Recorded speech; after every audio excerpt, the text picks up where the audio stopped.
Brilliant.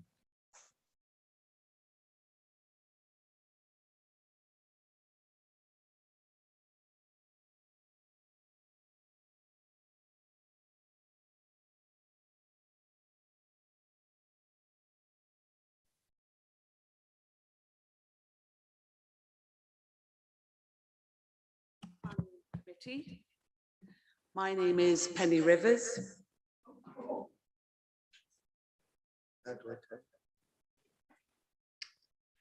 And I'm the chair. So, Sorry. okay, should be all right. Please keep your statements this evening brief and to the point. And in order to vote, members, you have to be in the room to hear the whole debate. So if we need, we will have a comfort break. So we come to agenda item number 1, apologies for absence and substitutions. Kissy, have we any? So we've got apologies from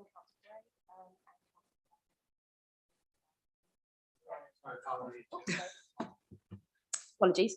We've had apologies from Councillor Gray and Councillor Val Henry's here. We've also had apologies from Councillor Denises, who is unwell. Thank you. So agenda item number 2, may I, do we agree the minutes from the last meeting which have been published on the council's website? Thank you. And declarations of interest, Kissy, have there been any? We've had one declaration from Councillor Ellis, who for item 8.2, rear of David Manns and Sons Limited, 101 High Street, Cranley, as a trustee of Rowley Centre from the community, Victoria Road, Cranley, which is very close to proximity. She will be withdrawing herself from this item. That's correct. Thank you. Agenda item number 4, questions by members of the public. Kissy, are there any? There have been none received. Thank you. And agenda item number 5, questions by members. Kissy, are there any? There have been none received. Thank you. Any relevant updates to government guidance or legislation since we last met? And I don't see Bethany here, but Zach is with us. Thank you, Chairman. I'm not aware of anything that's relevant for tonight's proceedings.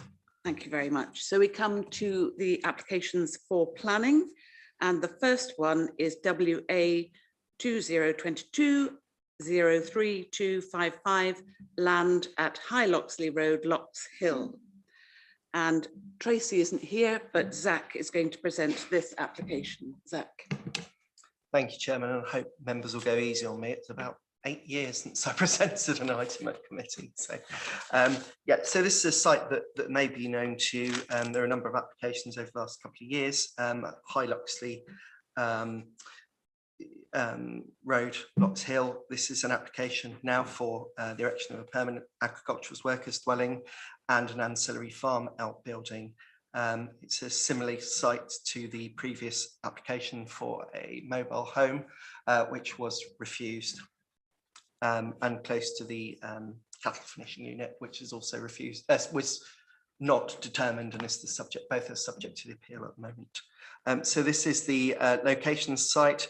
The applications, the land edged in blue is the land within the control of the applicant, and the red line that you can see there is the application site for the new agricultural workers dwelling. You'll see to the east of that there's a small building, which is an agricultural building, which was constructed, I believe, in 2020. And if I go on to the next plans after the photographs, well, you can see it at the bottom left there. You can see the building that has been constructed, the agricultural barn, and the application site for the new dwelling is effectively to the left of that fence, as you see it on the bottom left there, with the cattle water trough. Here's an existing site plan, and you can see on that, in sort of towards the right hand side, the existing barn for agricultural use, and you can see the existing access off High Loxley Road, which would be used to serve the new dwelling. And if I go back to that photograph on the bottom left, that's the barn that I'm referring to that's shown on this plan here. So the application seeks the erection of a single dwelling as an agricultural workers dwelling, a 4-bedroom dwelling, which you can see.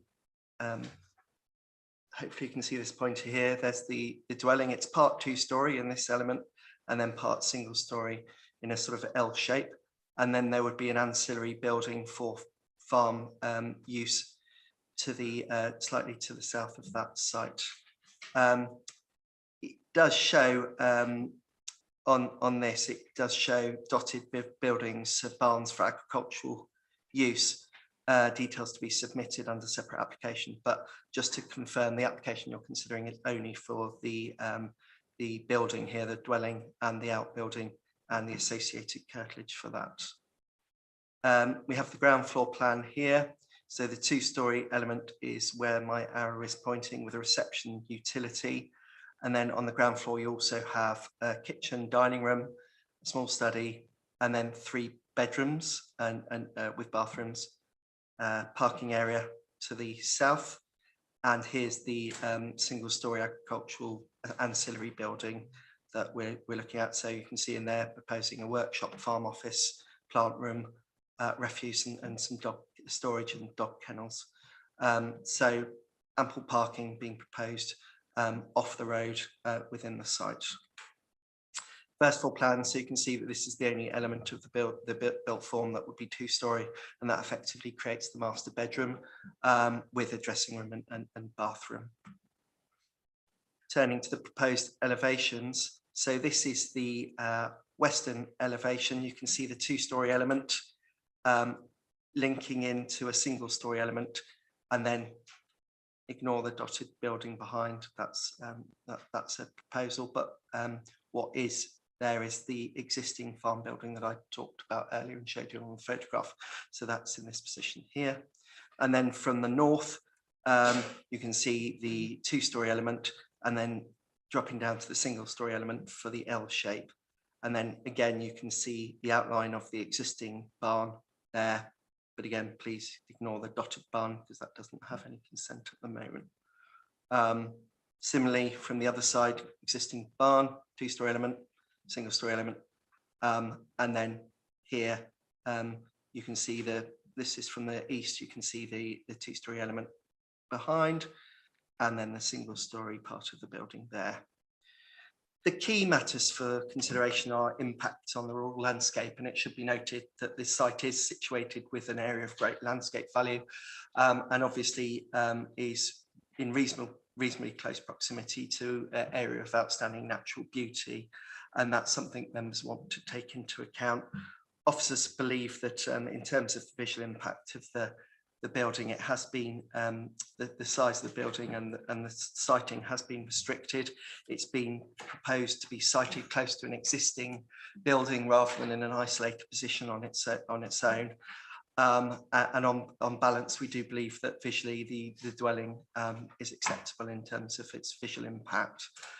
The principle is the key one. Obviously, we're in the countryside beyond the green belt here, not the green belt, but it is an isolated, effectively, setting aside the fact it's close to a barn building in terms of its proximity to settlements, etc. It would be classed as an isolated location. And so the dwelling does need to be justified in this location because of its impact on countryside beyond the green belt, and we would not normally allow a new dwelling if there wasn't sufficient justification for it. In this instance, the proposal is for an agriculturalist workers dwelling. We have submitted that to Reading Agriculture, who are our specialists in these areas, and they have said that they believe that an agricultural workers dwelling on this unit is justified at present in terms of the size of the holding and the nature of the farm, which is livestock. And they've noted that there aren't any other dwellings on the actual application site serving that agricultural unit. And so on that basis, they believe that there is justification on the business needs or the agricultural needs of the unit for a dwelling. There was a point there that they did say that in terms of the size of the building, it is slightly bigger than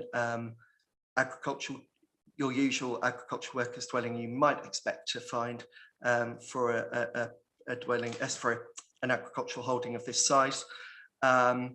We have gone back to the applicant and put that to them, and their response is as set out in the report, that they feel that the needs of the business, not just the needs of the family, are would justify a 4-bedroom house. They basically said that if it was based on the needs of the family, they would be seeking a larger house, a 5-bedroom one. But in terms of the future sort of contingency planning for and planning for taking the farm forward in terms of the students that they bring in and for sharing, etc., they've said that that it would be better to have a 4-bedroom unit than rely on temporary accommodation for other workers who might come onto the site from time to time. It's a balanced one, and that's something that members will want to give their consideration to. Officers have looked at it, and we've taken on board Reading Agriculture's comments, and we've taken on board the comments from the applicant and weighed them into the balance. And as I say, we've come down on the side that very much on balance, we would support an application of this nature. But again, that's something members may want to discuss. And then finally, impact on residential amenity. Well, this is an isolated dwelling, well away from other properties. Obviously, there are concerns potentially around, not for residential amenities, but for light pollution and things like that. And we are seeking to control those through condition. Obviously, the recommendation is to approve, subject to the conditions and informatives as set out in the report. The only thing I would say is that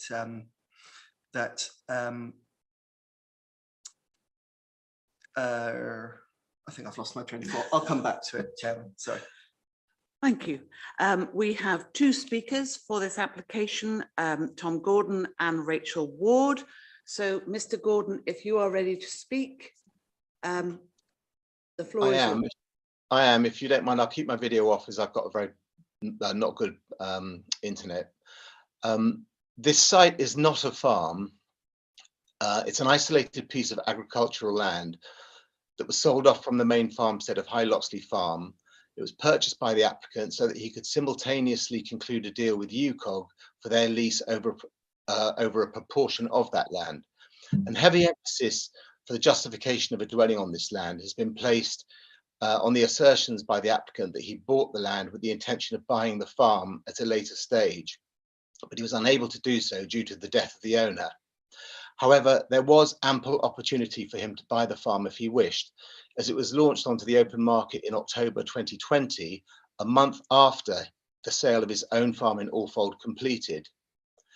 In the officer's report, reference is made to policy P4, which states proposals that would assist in the continuation of direct agricultural and forestry businesses will be supported, providing they do not conflict with the aim of conserving and enhancing the beauty of the landscape.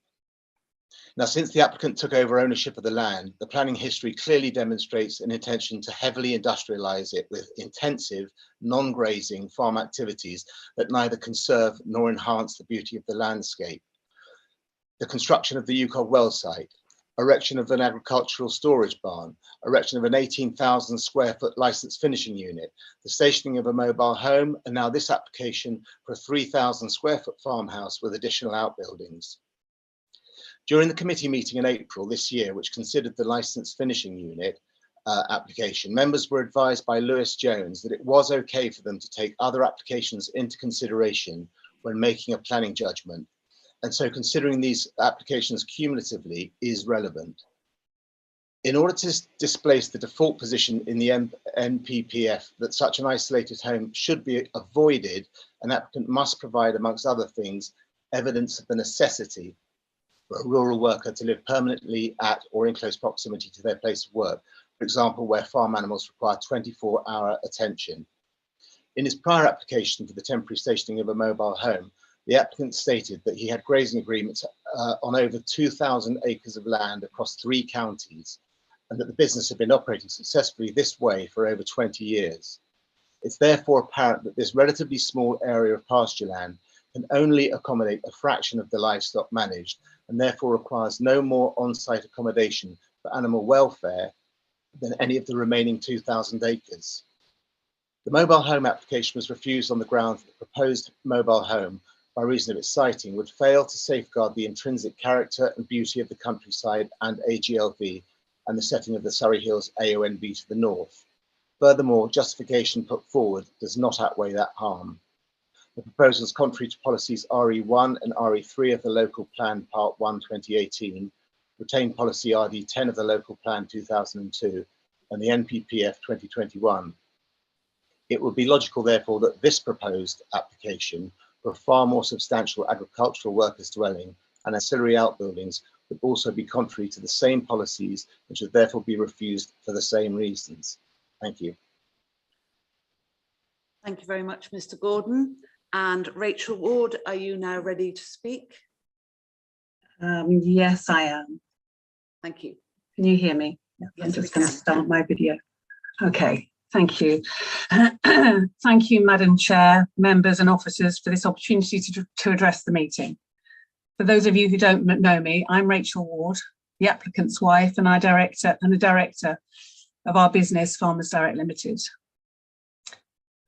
This proposal for an agricultural dwelling is fundamental to the future of our family business, which is high quality, sustainable farming and stewardship of the countryside. In order to continue to farm to the best of our ability, we need to be on site to tend to our livestock and manage the environment. This home will also have an agricultural tie, which confirms our commitment to the land. Importantly, both justification reports from Reading Agricultural Consultants, commissioned by Waverley Borough Council, confirm with good reason the strong justification for this proposal. The latest report from June this year goes further, doubling down on its assessment that given the scale and complexity of this business at this location, quote, there is a need for both the applicant and shepherd to live on site in accordance with policy. The newly adopted Surrey Hill Management Plan is explicit in its endorsement for farmers and agricultural development. It notes, proposals which would assist agriculture are key to conserving landscape and character and should be supported. Our business needs buildings and staff on site, not only to meet our current needs, to protect the agricultural landscape and the views we all treasure at Loxley Park for years to come. Farmers Direct has been established for over 20 years and is the largest producer of prime lamb and sheep meat in Surrey, with over 5,000 sold from our farm at Loxley Park in the last year alone. My husband's family has been rooted in farming along the Surrey border for over 100 years, totaling 4 generations of farmers, and our wish is that this will continue with our 4 children. In 1998, Ashley and I undertook the restoration of a small derelict farm cottage at Oakhurst Farm, Loxwood. Following collaboration and support from Chichester Council, we were able to restore the medieval hall house which previously stood there. It subsequently won the most significant Heritage Restoration Award in Sussex. In the summer of 2020, we built a large storage barn at Loxley Park. Following its completion, Dunsfold Parish Council confirmed to Waverley Borough Council that the appearance of the new barn just built sits comfortably within the landscape. We aim to continue this theme. Working with several leading architects and designers, which we can proudly say includes our eldest daughter, we have moulded a building design that stems from the rich vernacular of multiple historic farm buildings and houses along the Surrey borders. Our ambition has to be to tie together traditional design details and local materials that one would expect from a classical farm with modern credentials that you would expect from a new home, taking a lead from sustainable technologies. This new agricultural dwelling will tie itself beautifully within the landscape, as well as sustain itself and the environment for future generations to come. We have a track record of producing quality and building quality. Please support this application for the best outcome. Thank you. Thank you, Mrs. Ward. Thank you indeed. And now it comes to the councillors, members of this committee, to debate this application.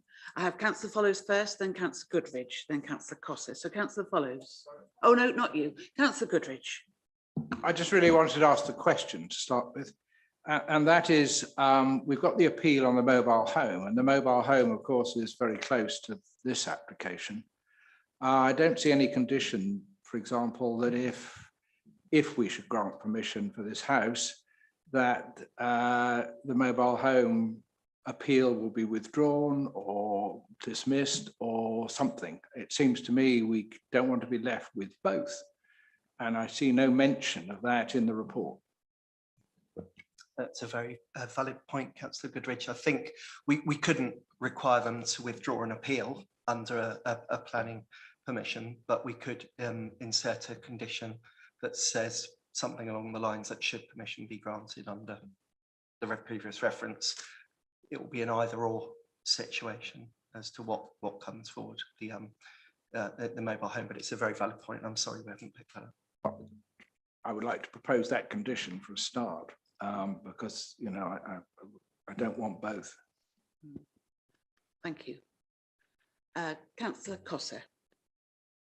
Thank you very much, Madam Chair. Interestingly, I was going to raise a pretty identical point, but Councillor Goodrich just covered it. What I really wanted to do, though, was just talk more generally about my view of this application. We've had a number of applications before the committee relevant to this site and to this agricultural business, and I have to say, once or twice I've found myself at a different end when the vote came to some of my colleagues, because what I have seen here and what I continue to see is what is verified to be a pretty successful agricultural business. And my view is that if there is no reason not to do so, then we should do what we can to support that business. And I don't think you can run any sort of business without some sort of necessary infrastructure. I have read the detail of this particular proposal, and I note that the dwelling size provided, although there was some objection or some question initially as to its need, I think that's been adequately addressed. And I am myself satisfied, as obviously are our officers, that there is a need and there is a justification there. Now, clearly, as a planning committee, if we're satisfied that the purpose is a right one and is something we would generally wish to support, we have to look at the planning issues. And whilst I'm not going to go through in any detail on those, I think our officers substantially have this right. I couldn't find any difference myself in the judgments that they have made. I don't think that we're talking about substantial harm or damage here. We're talking about something that is a necessary infrastructure, in my view, to support a thriving business. And that's not just our view as laymen, because none of us probably, or there might be one or two, who have some real insight into how best you run an agricultural enterprise. But we went out and we got some advice, and that advice substantiates that view, and I think we should take appropriate heed of that. So I will listen to any objections and thoughts my colleagues have always, but my presumption is that I will want to support the recommendations of our officers on this application. Thank you, Chair. Thank you, Councillor Cossett. Councillor Townsend. Thank you, Chair. Yeah, obviously, all of us look through the papers and everything when we come to these planning committees, and I do note in the papers that the Reading agricultural people, whatever their name is, hang on a minute, Reading agricultural consultants have said. However, my prime concern at the moment is the actual size of this particular building and the justification for that size of the building. And whilst there is, you know, some commentary about students and agricultural workers, I personally do not feel that there is sufficient justification to have a house of this size, an isolated dwelling in the middle of the countryside.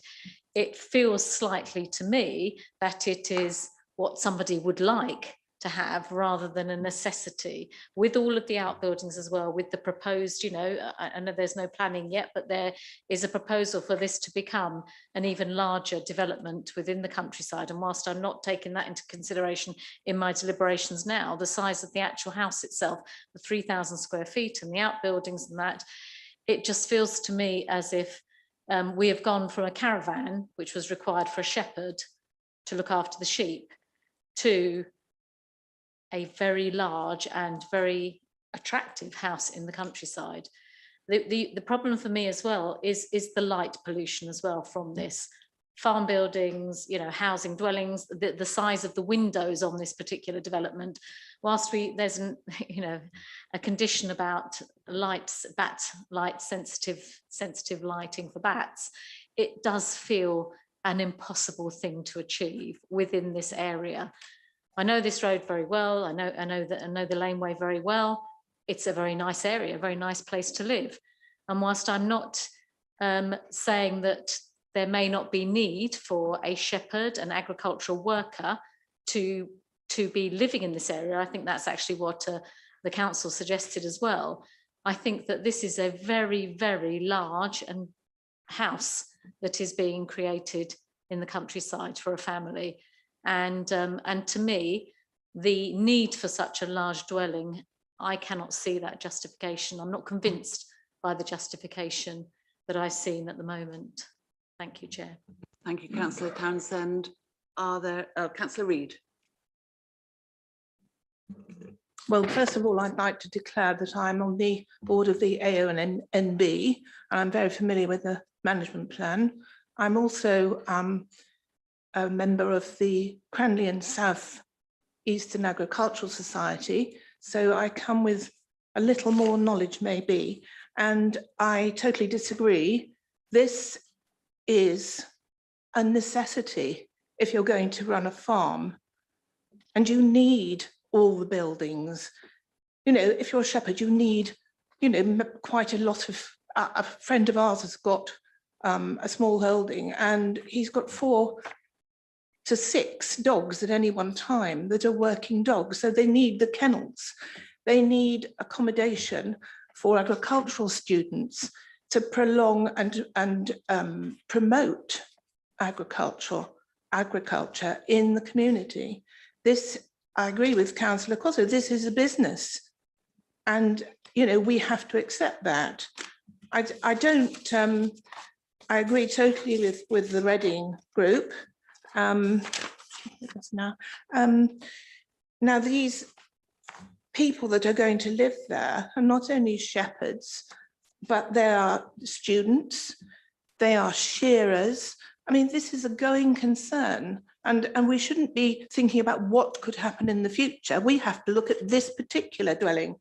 We've passed all sorts of brand new houses in this area for no agricultural reason. So I think this is a genuine purpose application for something that we should be supporting in the countryside, a business. And in that respect, I think it's quite modest. Farmers Direct are a going concern, and the AONB and the Surrey Agricultural Society cover the whole of the southeast, right as far as Brighton, up as far as London, in a 40-mile radius from Cranley. It's not unusual to have applications as such. And I think, you know, we really do need as a committee to think about, not that it's a lovely building in this lovely setting, but the purpose of the business. They need to be near their animals. They need to have accommodation for people that come in to help them with their work. They need storage for their equipment. So I'm going to support this. Thank you very much. Thank you, Councillor Reid. Councillor Hegan. Thank you. I'm veering more to the Costa Reid side of the debate as well. But the thought I had is that in addition to the restriction for the future use as a agricultural dwelling, and certainly support Councillor Goodridge's suggestion that we make sure there can only be this and not caravans as well, because I think the fact that it is actually a nicely designed home is more sympathetic to the countryside than a temporary caravan. But I did wonder whether we could also restrict the scope for the house itself to be extended into the future, and if there is a potential condition that could be added to that effect. Thank you, Councillor Hegan. Councillor Wilson. Thank you, Chair. I've sat in on a lot of the planning meetings for this area. What concerns me is we're getting everything piecemeal. We've got to be aware of the factory unit that they want to put on there and the rest. But it would have been nice if it had come forward as a full plan, because we're going to be talking about this for some considerable time. However, there are two things that I am concerned about. One is actual parking, because we're talking about students, we're talking about, when I saw the plan, there seemed to be parking for about 4 cars there. Now, I don't know if we should actually work out something to make sure there is enough hard standing there.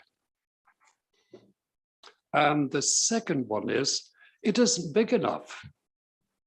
We are going to get another application shortly for accommodation for the students and the shearers, because you've got a 4-bedroomed house with a family which appears to be going to fill it.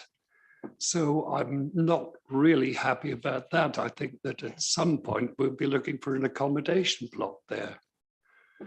Whether or not we would allow it, I do not know, but it does seem very piecemeal to me. Other than that, I've got more questions than answers. Thank you, Chair.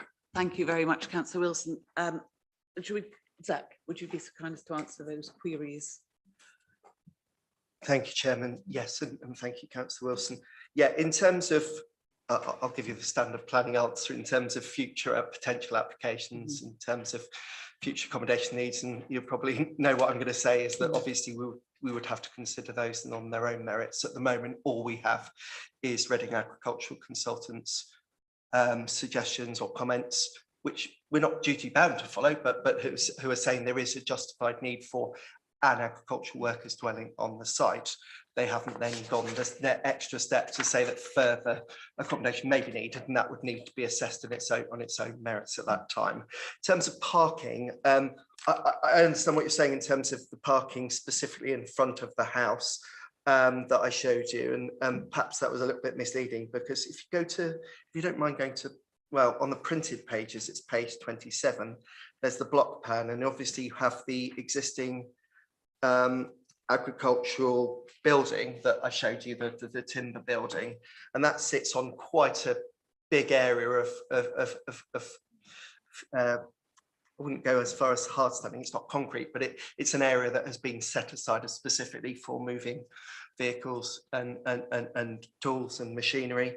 And so in terms of off the road, there is plenty of parking, albeit that would be less formalised than the 3 or 4 spaces to the front of the house. But I think it would be very difficult to mount an argument purely on parking, in my opinion. Thank you. Councillor Wilson, you want to come back?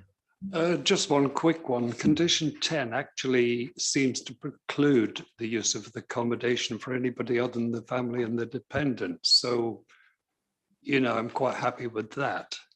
But we'll wait and see, I think. Thank you, Chair. Thank you. We have Councillor Darcy, you're next, and then Councillor Gale, and then Councillor Goodridge. So Councillor Darcy. Thank you, Chairman. On page 14 of the report, the conclusions of the Reading Agricultural Consultant report of the 14th of June, the final point, the proposed dwelling is larger than is necessary to meet the functional need of the holding and is larger than most agricultural farmhouses currently being built. Therefore, the LPA needs to ensure the size of the proposed dwelling can be justified for personal reasons in relation to the extra space required for the applicant's family. So the justification for that, as provided by the agent, is on page 15. It's quite long, and it's quite, I would say, confusing, because variously it's proposed that the family will be living in it, but then it turns out that most of the family are adults and probably won't be living there, but might be visiting at times. One of them will be living there, possibly. It also says that a shepherd will be living there. And then it goes on to say that they might have some shearing students living there. And then later it says there might be some veterinary students living there. And similarly, essentially, the justification for the size is in one superb bit, he says, it's also normal for farmhouses to have 4 bedrooms to support the farm. That's quite a fascinating comment. I didn't realize it was a normal for farmhouses. But anyway, so apparently the reason for the size is it's normal for farmhouses, it's to support 4 children, it's to support 1 child and a shepherd, it's for farming students, it's for vet students, it's for a shearing gang, or for all of them. So I would suggest that either the house is going to be too big or it's going to be too small, depending on how they use it. I would further suggest that these are fluid and contradictory arguments, and they don't really make a lot of sense, especially when you consider that we've considered previously an application to have a mobile home with 1 bedroom. So either you need sufficient for, I can't even work out how many people there might be in this at any one time, but up to half a dozen at least, or you only need it for 1. It doesn't seem to me that there's any logic to any of this. So I can understand it's nice to have your home farm in the same places where most of, well, not even most, and let's be honest, it's a small percentage of their holding. But anyway, let's say where some of the animals are kept, I can understand that's important to have a shepherd there when there's lambing. However, I don't see why the family needs to be there, especially when the family, it turns out, are mostly adult anyway, and probably don't even live at home. So it seems to me that there's a lot of arguments being made, but none of them really add up. It makes me quite suspicious. And I would suggest that it's oversized, and that's what's needed is for the shepherd, somewhere for the shepherd to live. So as far as I can say, I wouldn't support this application. Thank you, Councillor Darcy. All I would just like to comment on that, because I rarely do, but I failed my maths GCSE. But I would just suggest that maths and logic, maybe these rooms are used at different times. So just come back on that. If you're going to have shearers and you're going to have lambing and people like that, they'll be coming and going a lot. Yeah. So that's not really compatible with it being used by the family, for example. Thank you. We have Councillor Gale. Thank you, Chair. I agree with Councillor Darcy. The Reading report says there is a need for an agricultural worker on site. And we saw that application really with the temporary caravan, which was refused for a number of reasons because of its location. I think this application is asking for a family home in an area of AGLV, and it's not really necessary to be that size with that much accommodation in it, as far as I can see. I'm not a farmer, I don't know, but from reading this, that's what I see. Thank you. Thank you. We have Councillor Goodridge and then Councillor Follows. Councillor Goodridge. Thank you, Madam Chairman. First comment I'd make is that having read the Reading Agricultural Constancy conclusions in May 2021 and also their conclusions in June 2022, I do feel that the technical bit of running a farm has been covered. None of us are real experts. Councillor Reid may be the exception, but none of us are agricultural experts, and that's why we employ someone to advise us. And I think to ignore the advice that may be brought by those advising us is a dangerous territory to get into. Having said that, it's clear that there is a caveat on the last bullet point on page 14, which has been referred to by Councillor Darcy, which is covered on page 15. But then I'm a little unhappy with the condition 10, which seems to then say that we can't use this dwelling for employees because it is for, I mean, it should be used for agricultural purposes only, and blah, blah, blah. I accept that. We don't want it then becoming a house that's not connected to agriculture.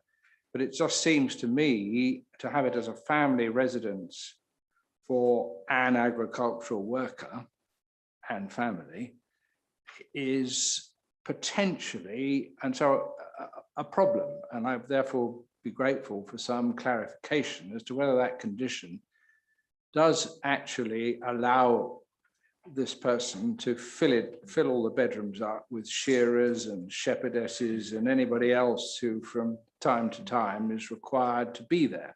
Because I don't want an application coming later to say we haven't got enough accommodation in the farmhouse because we know we're not able to put all the shepherdesses and shearers in the house, and we need temporary caravans for them.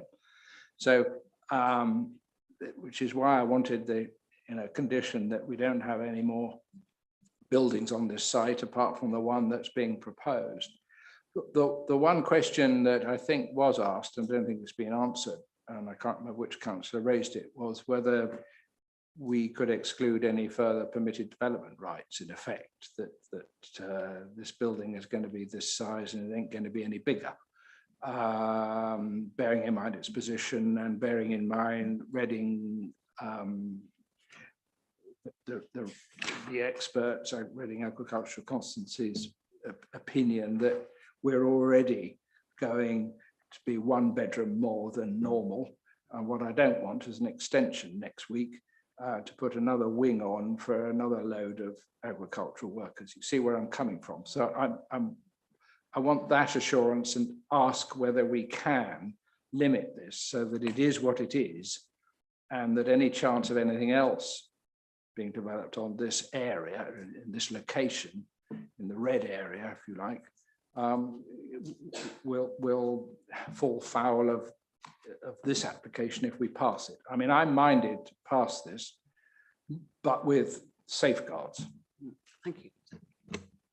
I mean, the simple answer is yes. I mean, the application is for an agricultural workers dwelling, and unlike a sort of a normal market house type application, this is a specific request for based on an identified need. And as you quite rightly point out, and Councillor Darcy quite rightly pointed out, and it's mentioned in the officer's report, it's a balanced one in terms of the size, because the agricultural consultancy Reading did say that it's at the higher end and larger than most required for this. So I think on those grounds, I think it would certainly meet the tests in the NPPF if members did feel that they were minded to grant permission to take away permitted development rights for extensions under classes A and B. That wouldn't preclude any extensions, but it would mean that we would be able to consider those in the normal way going forward. We wouldn't tend to do it normally outside of the green belt. It tends to be something we do more for replacement dwellings in the green belt, because people expand and then expand again and then come back for a replacement dwelling. But it's certainly something, if members were minded to grant permission, that we could do. The other point you made is a more tricky one. I think this is the sort of standard wording we use for an agricultural tie, and I've seen different wordings at other authorities. I don't know if this is the latest sort of government sort of template condition. The one thing we can't preclude, and we can't preclude anyone from doing, is having guests. And so for instance, if it was occupied by a family dwelling, and then, for 2 days a year or 3 days a year, someone comes in and does some sharing or whatever, that wouldn't necessarily tilt it into being a place of, their accommodation. It would, and it would still be used for an agricultural purpose. Similarly, if, we couldn't stop them inviting, Auntie Nora down for Christmas or something, even though she might not be involved in in agriculture, but it would be about a matter of fact and degree. But I do take the point you're making, and also the point you made earlier about, you know, having an either-or situation. Thank you. Thank you. Councillor Follows. Thank you, Madam Chair. I'm sure members will be shocked to learn I'm not a farmer. And so my ability to comment on the business requirements of a farm are, as many members have alluded to, probably going to be quite minimal, as is the case, I imagine, for most of the members here. So I'm not going to necessarily question the business need, although I will listen to the advice in there that does state that it's obviously bigger than a normal profile for these sorts of things. Councillor Darcy's comments, though, have I think just inspired me to ask a question in regards to actually Councillor Goodridge's proposed condition at the beginning of this debate. So I assume we're referring to the appeal for WA 2020-1186 as the alternative, which is for the mobile home. So here we have an application that is making a profuse argument for a full structure at an increased above average size, but we might be thinking about a condition that's and the or is so far the other way, making an argument so fundamentally different to the one in favour, one before us here, that actually the whole thing just feels incongruous. Either there is a need that can be fulfilled with a temporary mobile home at a relatively small scale and low profile, or there is a significant need for a proper full standing structure above average size that is demonstrated by this application.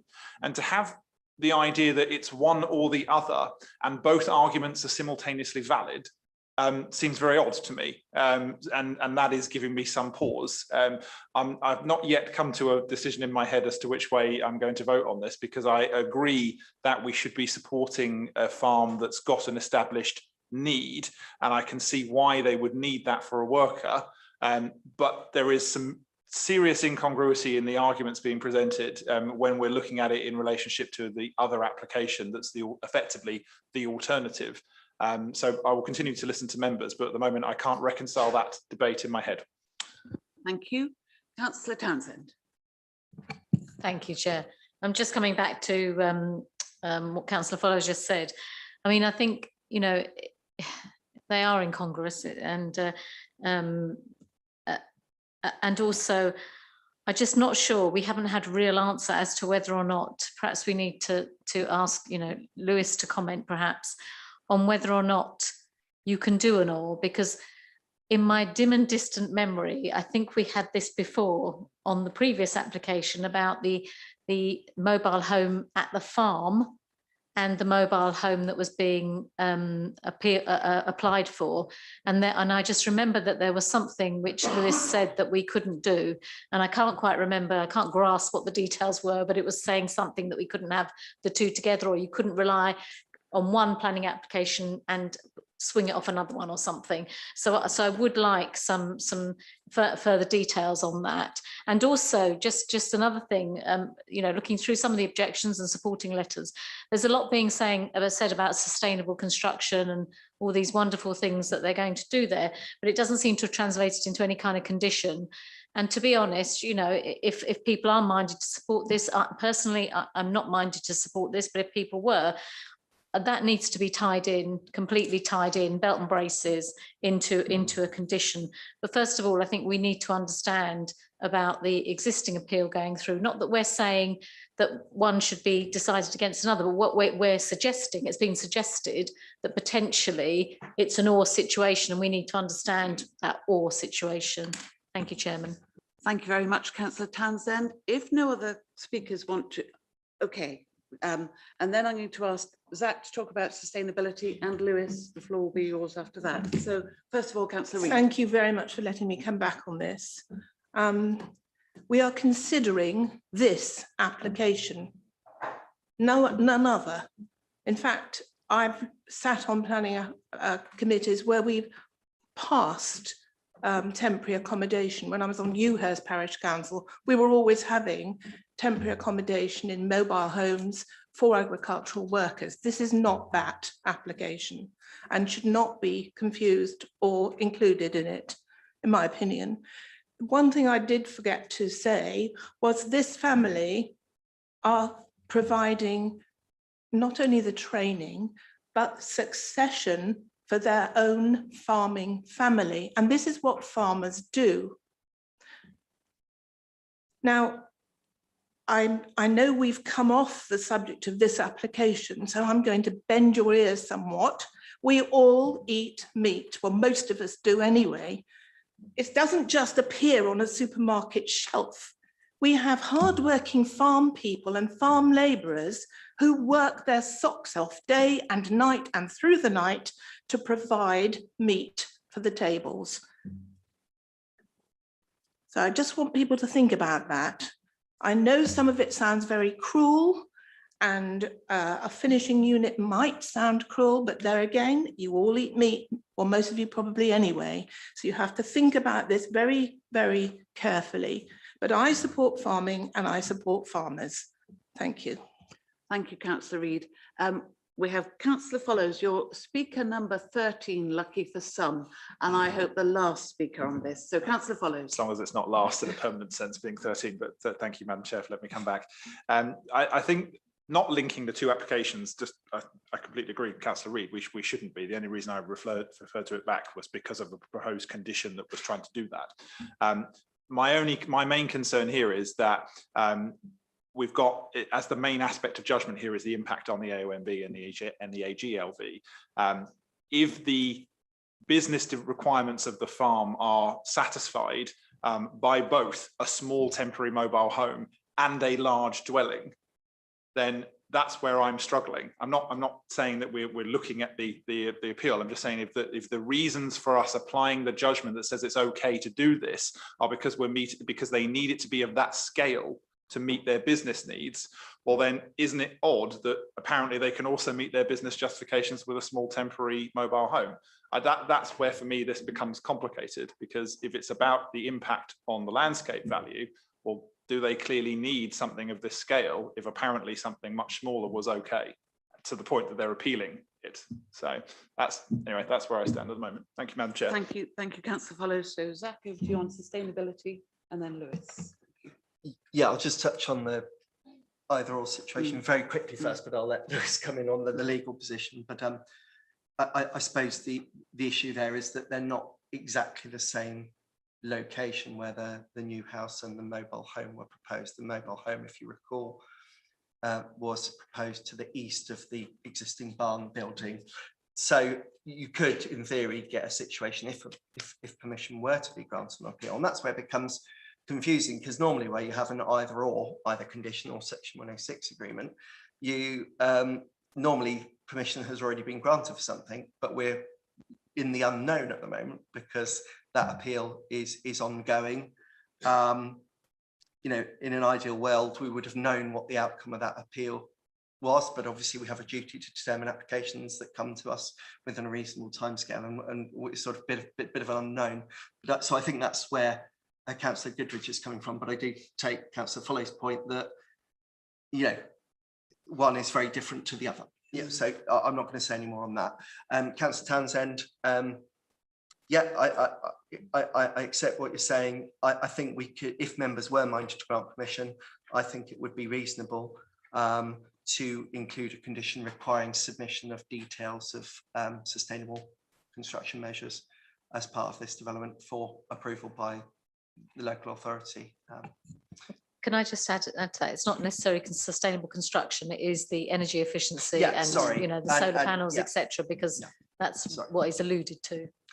Yeah, and I think anyone building a new house nowadays who doesn't look at solar or air source heat pumps or ground source heat pumps is probably going to face quite a big bill in the future. Unfortunately, it's not an option for all of us, but yeah, you know, I think that would be a reasonable condition to put on if members were minded to recommend approval. But if it's okay, Chairman, I'll go to Lewis. Yes, thank you.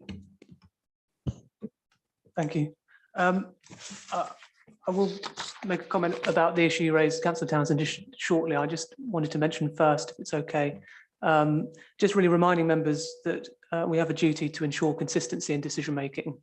That doesn't necessarily mean that we're bound by our decisions and previous decisions we've made, but that we have a duty to give reasons why we reach a different decision to an earlier one.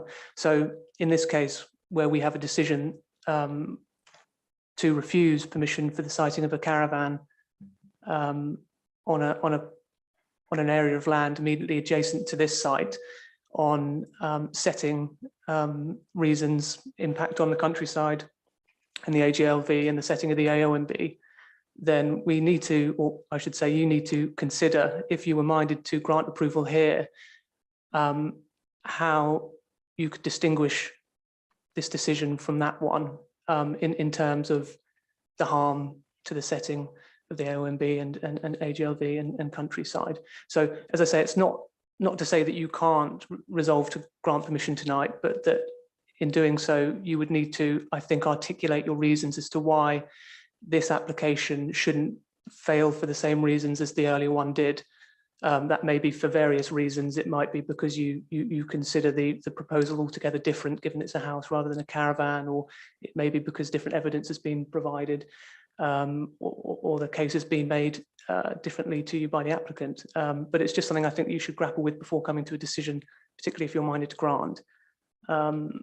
And in response to Councillor Townsend's point about the about the issue of the possibility of both permissions being granted, the former on appeal and this one tonight, I have seen cases in the past where we've secured planning obligations through 106 agreements, which essentially prevent the owner of a site from implementing permission if another is commenced.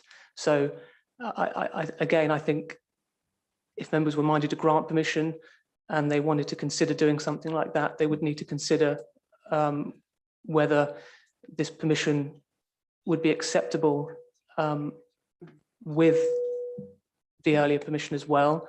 If they didn't think that was acceptable, then they'd need to consider why the two of them together would be so harmful that permission tonight shouldn't be granted. And if so, we could then consider, I think, making the recommendation tonight subject to a legal agreement being entered into to prevent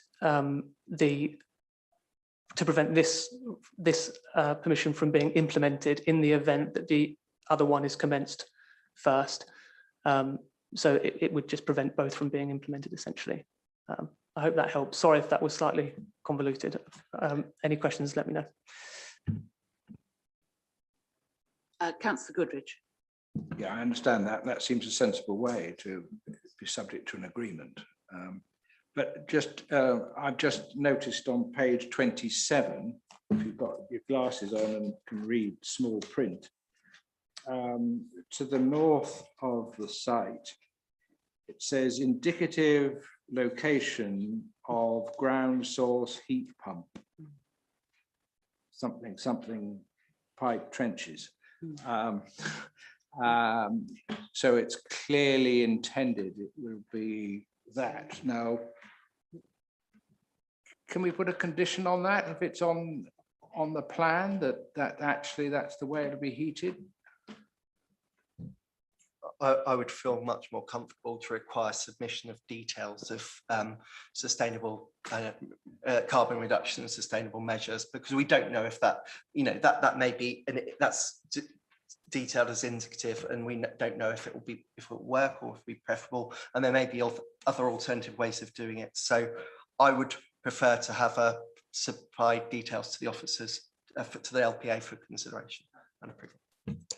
Councillor Hegan. I just wanted to follow up Lewis's comments, because I had turned my mind to that very point as to how, when having refused a permission because of the harm to the landscape, we could now potentially grant permission. And in my mind, I thought it was the change in the tilted balance position between the two decisions.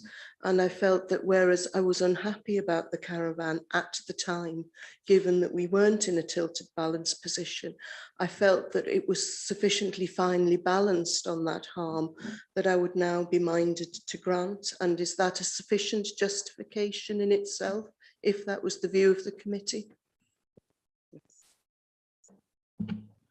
Yes, I think that's certainly material and could weigh in the balance and could justify taking a different view.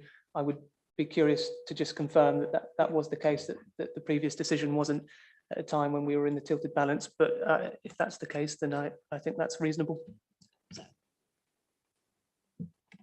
My belief is that council is correct, but I couldn't guarantee that, but that's my understanding.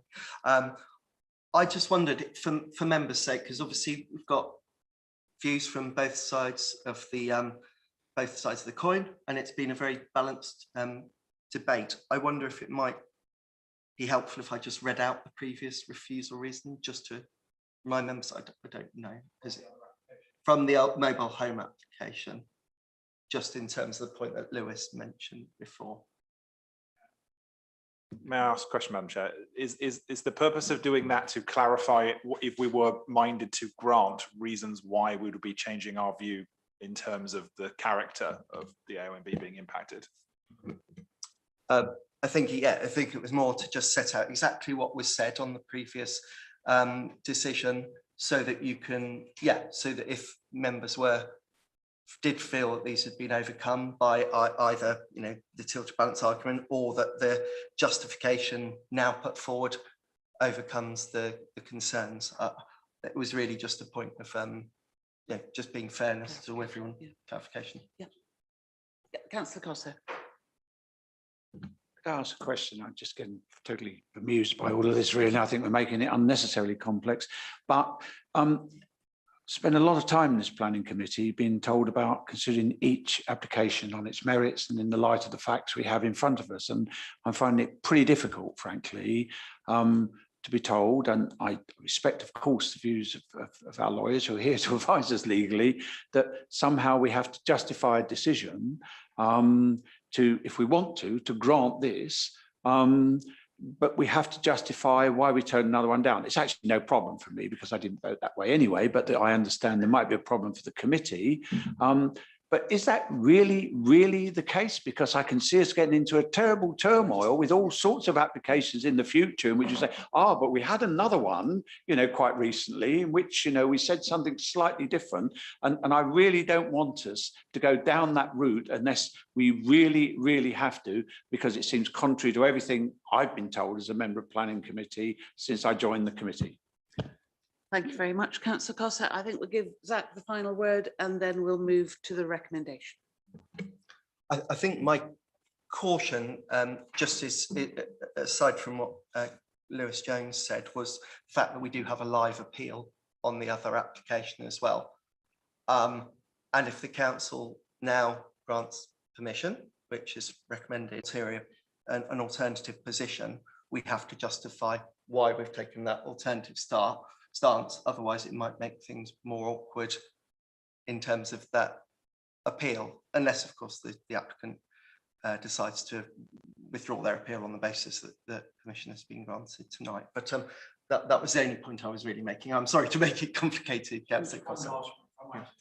Tilted balance is in the report. It's one of many factors that can demonstrably be shown to have been taken into account if we grant this permission. And I would have thought it was therefore quite easy for our officers defending this to say, well, that was one of the reasons, and we don't have to go out of our way to highlight that, or as I say, I think we'll get into real trouble. Councillor Wilson, last speaker. Sorry about that, Chair. It's quite simple, really, isn't it? A farmhouse, if it's well designed, will fit into the view. The mobile home on a temporary basis is a bit jarring in a view, so I think there's a total difference between the two. Thank you. Thank you. So the recommendation, councillors, is that subject to conditions 1 to 12 and the informatives 1 to 6, permission be granted. But we've also got the condition about the sustainable nature of the building and the, pardon? Yes.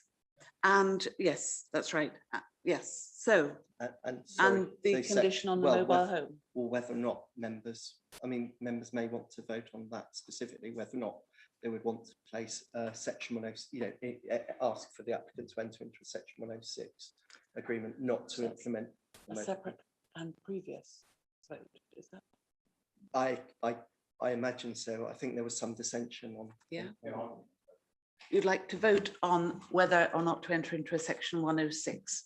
So do we support that the applicant enters into a section 106? Please raise your hands to show.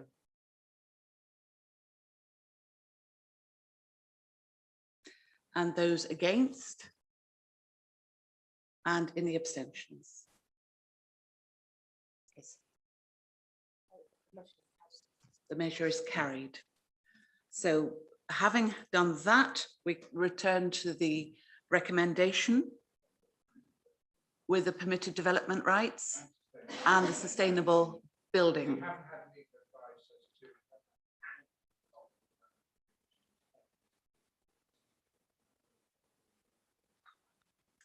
Lewis.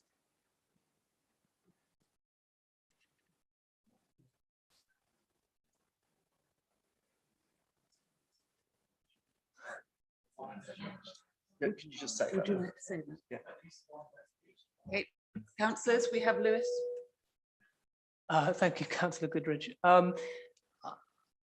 Obviously, if members have preferred wording, then it's totally up to you whether you would like to suggest that. However, my opinion is that common sense interpretation of the wording is that you've got an agricultural worker in there with their family. As Zach said, it's quite possible that there will be guests. If it ever got to a situation where we were looking at some kind of house in multiple occupation or something like that, that would be a different kettle of fish and would probably amount to a material change in use anyway. So we would probably need to look at that closely and take enforcement action. So I'm not sure there's much an issue, but as I say, if you'd like to consider alternative wording, then that's up to you.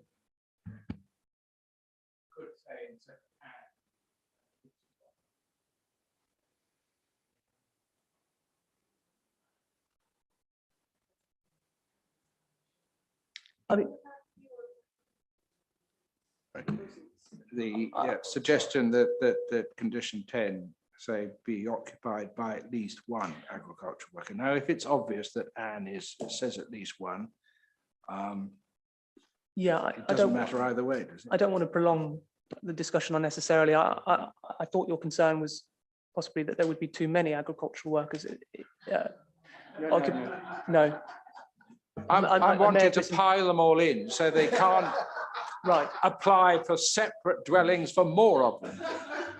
I would have agricultural workers from the roof to the from the floor to the rafters. Well, I mean, there will be a natural limit to the number of people who can occupy the dwelling. I think Anne or at least one achieved the same result, but that's just my interpretation.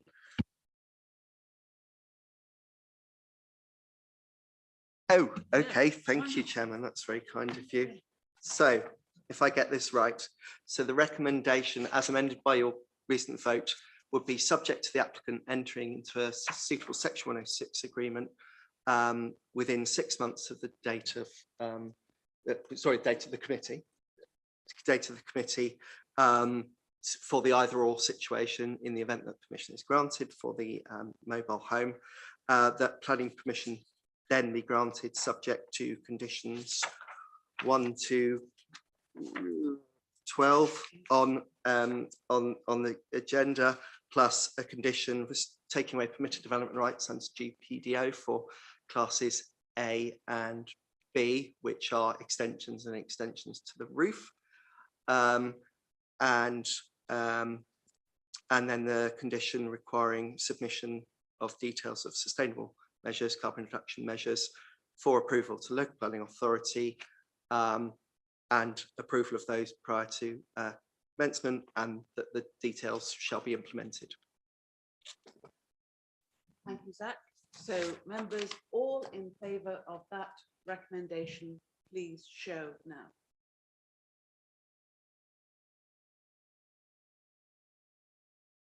Thank you. Those against?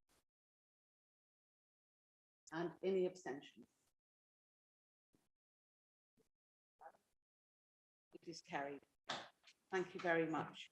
And so, Councillor Goodridge. I think we have to put an alternative recommendation B, don't we, to say that if the section 106 agreement is not signed within 6 months, the application be refused. Yeah, sorry, I should have mentioned that. I'd taken that as read, but it's similar to the recommend. Yeah, no, you're quite right to mention it, Councillor Goodridge. But yeah, absolutely, you're quite right to mention that.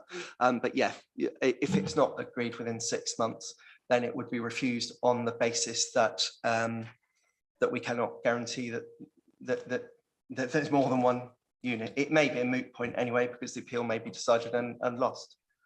But no, you're quite right.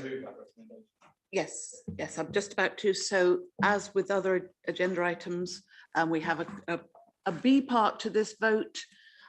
So all in favour of that recommendation, please show. That is carried. Yes, those against. Thank you very much. And seeing as it's 7:10, I think should anybody want to go outside to the ladies and gents for 5 minutes, we'll reconvene at as close to 7:15 as possible.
department store. Here's the location, location site. You can see the site outlined in red, with the land also in the current applicant's ownership outlined in blue. It's basically the land that's to the rear of the existing store frontage. The intention would be to demolish the existing large outbuildings and warehousing to the rear of the property, but to retain the high street frontage as a retail unit, or possibly more than one unit that could be used for a range of uses, such as say retail or cafe use or similar. Just to say that's not part of this current application. This application is only considering the land within the red line. You can see here, if with my arrow, the proposal is also to, the red line also includes sort of what I would call a ginnel. Having lived in Yorkshire for a long time, I don't know what we would call it down here, but effective an alley. Okay, a small alley that leads from the rear of the man's site down into the high street for pedestrian access. Just for clarity, the site is partially, a very small part is within the Cranley Conservation Area, but mainly the bit that's in the conservation area is the front part of the building. So I've shown the application site, the main part of the application site, where the new buildings would go with this arrow. The blue obviously being anything inside the blue line being the conservation area.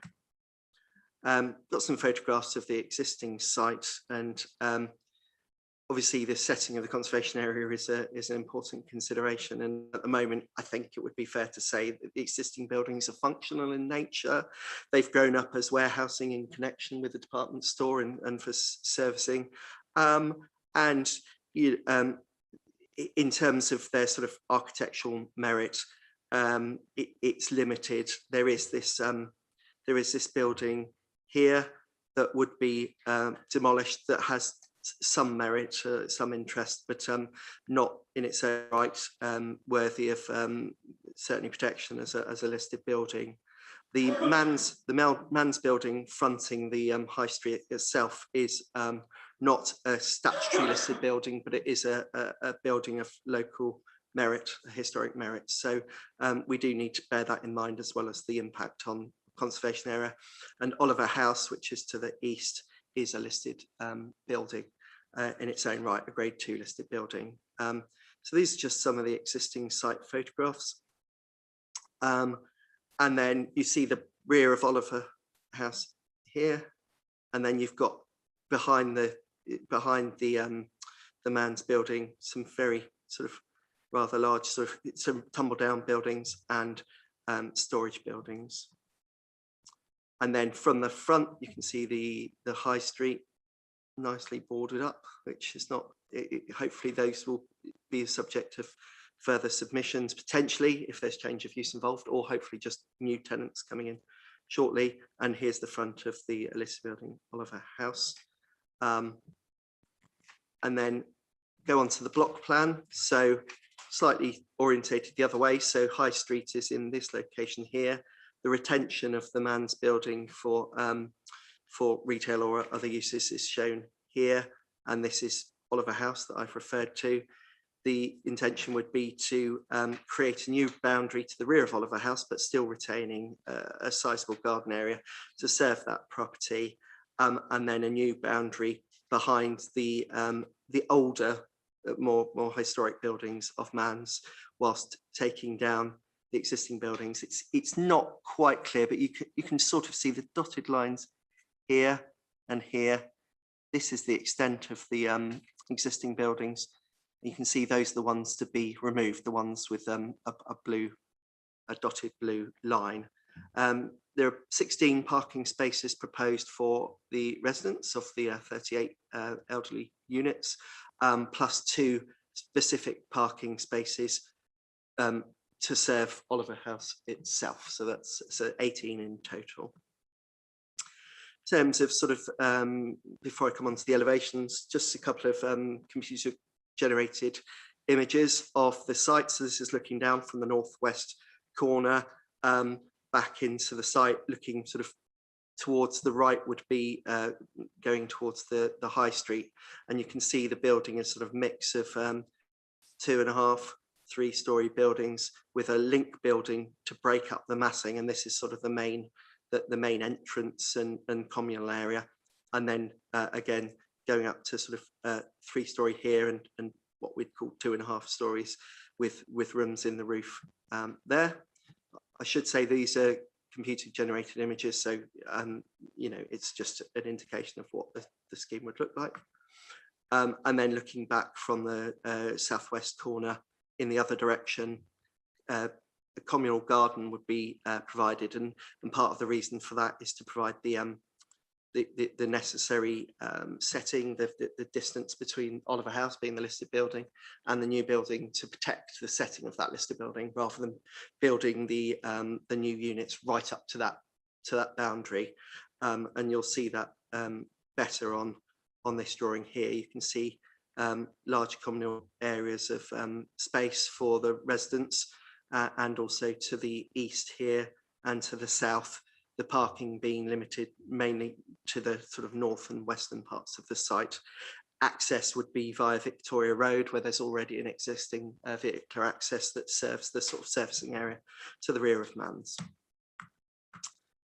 If I go on to the floor plans, I won't talk about these in great detail, but effectively this part here is the single story link element with the communal areas.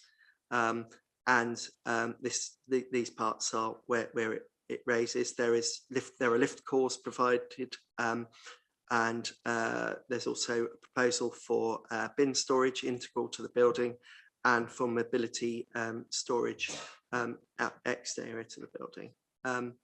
Floor plans, so you have central corridor, very typical, with living accommodation at ground, first and second floor.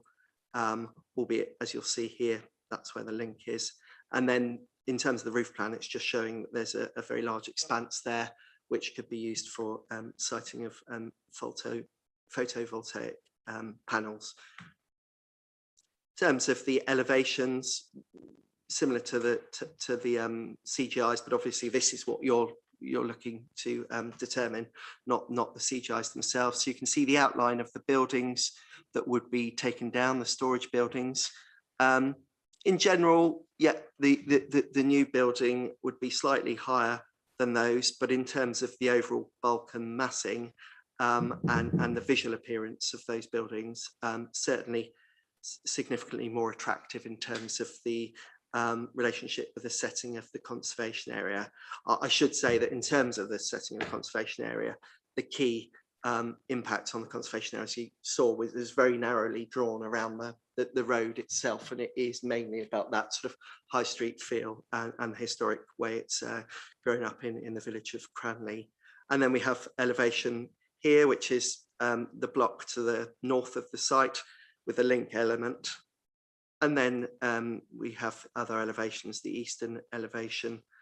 So it's, whilst it is a substantial building to accommodate that number of units, it is very much broken up in terms of its architectural form. And the taller buildings, the taller building is to the north of the site, where it's relates reasonably well to other buildings in the area. So if you see this building here, that's that photograph is showing this building here, which you'll see is of a very similar 3-story scale with projecting gables as well. So the design is reasonably similar as well. Officers feel that the design itself is attractive. There has been further amendments during the life of the application to amend the entrance detailing, to break up the materiality, and to include some balconies to break up the external appearance. And having done that, we believe that we have come up with a scheme, or the developer has come up with a scheme that is acceptable in terms of its visual qualities and would respect the character of the area, whilst making efficient use of a brownfield site. this is just some verified views. This doesn't really show that much. What it's demonstrating is that the building itself from ground level, so pavement level, would not be readily visible from within the high street and would not harm the character of the area. So the key considerations here are principle and our old friend, the 5-year housing land supply and tilted balance does come into play here in that these are classed as C3 dwellings, albeit there would be a condition as set out on the report limiting occupancy to those of 60 and over. The applicants have actually, in their planning statement, say that the average age is around 78 in terms of those people purchasing, and actually occupying is over 80 in terms of the average age. But they are still classed as C3 dwellings. So that weighs into the balance, and we would have to identify significant and demonstrable harm that would outweigh the benefits to be accrued from the 38 houses. I mean, I think in a sense that's a little bit of a red herring, because our view would be in an urban setting in any case. On a brownfield site, we would try and maximise efficient use of the land and densities wherever possible, whilst obviously preserving the character of the area, and in this particular case, the heritage assets as well. There is a question about loss of retail space, and obviously this is something we've considered with the applicant and is covered in there in the report. Effectively, yes, technically we're losing the storage and warehousing at the rear of the premises, but in reality, that's always been used as ancillary to the retail unit. It's not been standalone employment usage, and we believe it would be unlikely to be attractive to future commercial uses. And so the key for us was retaining that retail space, you know, the prominent frontage to the high street and that visual presence, and forward-facing development to the front. And this application does that by retaining a much smaller unit, but still worth having to the front of fronting onto the high street. So on that basis, we believe that the principle taking into account the brownfield site, the efficient use of the land, the retention of the retail to the front, and the contribution it would make to our housing supply and the tilted balance all weigh in favour of granting on principle. The impact on visual amenity, I've shown you the photographs. I mean, we believe this is a well-designed scheme that is appropriate to its setting. Obviously, that's a subjective matter, and members all want to have their own views on that. But we've worked hard with the applicant through pre-app to come up with a scheme that we felt, in terms of its scale, proportions, bulk, form, layout, siting, and the landscaping, indeed, you know, the way it's set within quite generous landscape gardens that would be shared by the residents. We feel that that has been well thought through, and we're happy on that. In terms of residential amenity, yes, there is housing to the west and north, and there's the school to the east.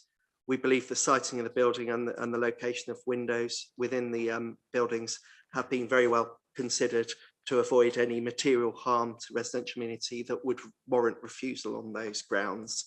And on that basis, you know, we're satisfied that it meets our policy requirements. In terms of heritage impact, I mentioned that it's part of the site, very small part is within the conservation area, but also the setting of the conservation area is important. We actually believe that there would be a benefit to the setting of the conservation area through the removal of the quite utilitarian buildings to the rear, the warehousing. And in terms of the conservation area, we haven't identified any harm that needs to be outweighed.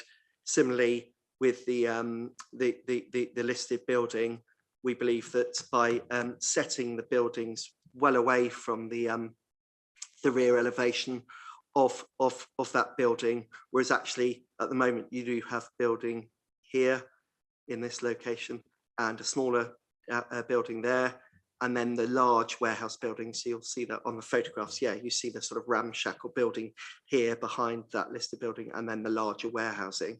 That's this ramshackle building and then the larger warehousing. We believe, although built form is coming slightly closer in terms of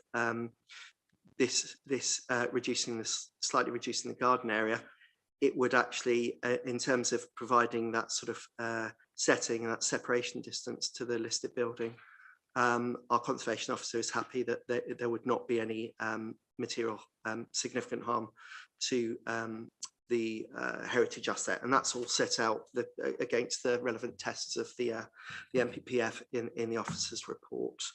And then, sorry, I'm jumping around a bit. And then parking and highway safety. A number of the comments have mentioned the fact that the parking is less than 100%. You've got 38 units, whereas you've got 16 parking spaces proposed for residents, and then two for the Oliver House. We have to bear in mind the context of this development. It's not a standard housing development for apartments. It is for elderly persons who want to live in a sort of a community area but still have a level of independence. That's not to say that none of them will have cars. In fact, you know, some may well do, but the evidence that's been provided in the planning assessments from other sites that the developer has produced show that car ownership is not high. And given the town centre location, proximity to bus services, and particularly the very close proximity to really good services such as the convenience store like Sainsbury's, and lots of restaurants and shops, and the Boots just up the road, the pharmacy. We believe that this is a sustainable urban location, and actually, you know, the reduction in parking numbers is justifiable in this location, particularly given the nature of the occupants. And you'll see there is a condition recommended to limit occupation to those who meet that definition. And then finally, sorry, highway safety. It's utilising an existing access. You can see it here, and highways have no objections on highway safety grounds. One thing I didn't mention, sorry, I should mention, is the late sheets, the update sheet that you'll all had. Effectively, in addition to the Section 106 agreement on affordable housing, which I'll come to in a sec, the Highway Authority have also now recommended or requested that the applicant offer up to future residents or the first residents a bus voucher or a cycle voucher up to the value of £100 each. Now the developers have come back and have pointed out that a number of the people on there would already qualify for free bus passes because of their age, and they've said that not all the people would want to take up a cycle, but you know, we're talking about 60 plus. We're not talking, you know, although the average age is 80, you could get people in there who may want to take up a cycle voucher. So effectively, they've agreed that they would, if members were minded to grant permission, they would be happy for that to be an obligation on the Section 106. Equally, if members felt that that wasn't justified, it is a touch and go one, I think. So I'll leave that with members. And then finally, the off-site affordable housing contribution has been mentioned. This is one of those situations where we'd normally ask for, well, we do ask for 30% affordable housing, but as set out in the report, there's a huge amount of vacant building credit to be achieved on this site. You know, whilst that might not sit very well with us, that's what the law allows in terms of offsetting the affordable housing requirements through the vacant buildings. The buildings have been assessed by the officers and meet the definition. And so, whilst we're not particularly pleased about it, we have to accept that their affordable housing contribution is reduced down to 1.2 units. Now, it would be you couldn't have 0.2 of a unit, but it would, if we had to round, we would round down. So it would be a nonsense to have one affordable unit within a development of this size. So the applicants have negotiated with our housing team a contribution of around 200 and not the figure directly in front of me, 250,000 approximately, for an off-site affordable housing contribution, which would be used on a nearby site. As I say, it's just what the law allows under vacant building credit. So subject to Section 106 agreement, that may or may not include the clause, the obligation that's set out on the late sheet, and I'll let members to discuss that. The recommendation is to grant permission subject to conditions and informative set out in the report. Thank you, Chairman. Before we come to you, Councillor Townsend, we have some public speaking. We have Rosie Room. What a lovely name. Rosie Room, are you ready to speak to us? Yes, I am. Can you hear me? Yes, thank you. Thank you, Chair. We have been working hard with MANS and your officers to bring forward a high quality development for Cranley that will provide specialised accommodation for older persons on an underused brownfield site. The government identifies the delivery of persons' housing as critical, and the proposed development offers a high quality scheme for older people on a sustainable brownfield site. There is a local need for such specialist accommodation. The 2021 census data has identified a 17.5% increase in over 65s in Waverley over the last 10 years. The Council's Strategic Housing Market Assessment identifies the need to deliver 1,703 additional specialised dwellings for older persons by 2033. The National Planning Practice Guidance advises local authorities to take a positive approach to schemes such as this, where there is an unmet need. The local and national planning policy place significant weight on redeveloping vacant brownfield sites in sustainable locations such as this.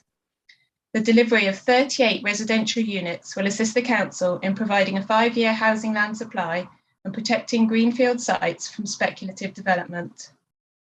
The design has regard to the Cranley Design Statement and proposes a building of traditional character, materials and details that are characteristic of the conservation area and do not impact on the listed building fronting the High Street. The footprint of the building has been governed by the linear nature of the site, the relationship to adjacent properties, and the functional requirements of this form of accommodation in meeting the needs of future residents. The applicant, with the assistance of officers and members, has continued to amend the design throughout the application to ensure its quality and local distinctiveness. The typical purchaser is a 78-year-old widow, often moving in following a significant life event, such as a fall or death of a partner. It is typically a needs-based move, with their existing property no longer being suitable. Residents seek to move into a town centre location to be within walking distance of shops and services. The nature of residence, together with the sustainable location, reflects in a lower level of car ownership. The proposed level of parking reflects survey evidence of retirement accommodation from the applicant's existing schemes. The level of parking is comparable to developments at Farnham, Oxted and Bagshot and is supported by the Highway Authority. The development will also remove large goods vehicles from Victoria Road associated with the site's former use. The government encourages the reuse of vacant brownfield sites, and with vacant building credit, the level of affordable housing provision is policy compliant. The proposed scheme has been designed with sustainable construction and climate change in mind, with the inclusion of sustainable drainage measures, solar panels and electric vehicle charging points. The applicant acknowledges the comments of neighbours and will ensure that the existing boundary walls are made good and any appropriate boundary treatment is provided to the school. There is a proposed landscaping condition through which the local authority can control this. To conclude, I would commend your officer's recommendation to you. It is a high quality scheme of specialist accommodation for which there is an increasingly critical need both nationally and locally. The proposal will provide an important contribution to the Council's housing land supply and will provide a way forward for MANS, which without this development would have a very uncertain future. Thank you for your time. Thank you very much indeed. Thank you. So, Councillor Townsend. Thank you, Chairman. I must admit that, you know, that changes to the design have been made by the developer, and those are very welcome. I must admit the design doesn't blow me away even now, but it is an improvement on what was there before. One of the details which I haven't been able to glean has been and perhaps Zach can answer, has been the footpath coming down from Manns. You know, if you're local, that they're using to access the high street is extremely narrow. Unfortunately, I had requested from Tracy Farthing, who was the case officer, the measurements for that to ensure that it did actually fit a mobility scooter down there, but I haven't actually received those. So that would be a nice assurance to have. I'm always interested when Thames Water placed no objection about sewage or water. Obviously, you'd have to be living under a stone not to have known what has been happening in Cranley about a water supply. And whilst I'm not saying that as any means for an objection, but it is a very, very major concern within the village. And yes, how to have no objection is quite difficult for residents to understand, to be honest. The parking spaces, whilst I definitely would like to see more parking spaces, I think that a huge assumption is made, but I equally know that within the village itself, the village centre, Zach, not the town, the village centre, that there have been applications that have gone through which have had very low numbers of parking spaces, and the inspector has said and agreed that that they have been acceptable. So I'm aware of how the inspector views the parking space concerns. I think the bus scheme, although I think it's slightly incongruous to appear at this late moment for the bus vouchers, if people, you know, within this development want to have a bus voucher and are going to get a bus voucher or a bike voucher, you know, I mean, I'm not going to object to that at all.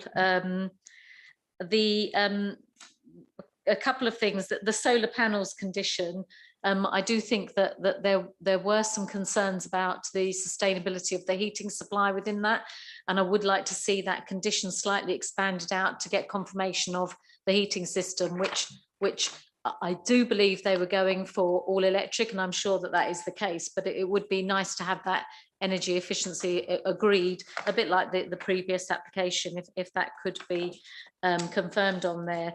The other thing is about the boundary treatments. I know the school has written in, Cranley Primary School have written in, saying about the height of the fence required for security for the school.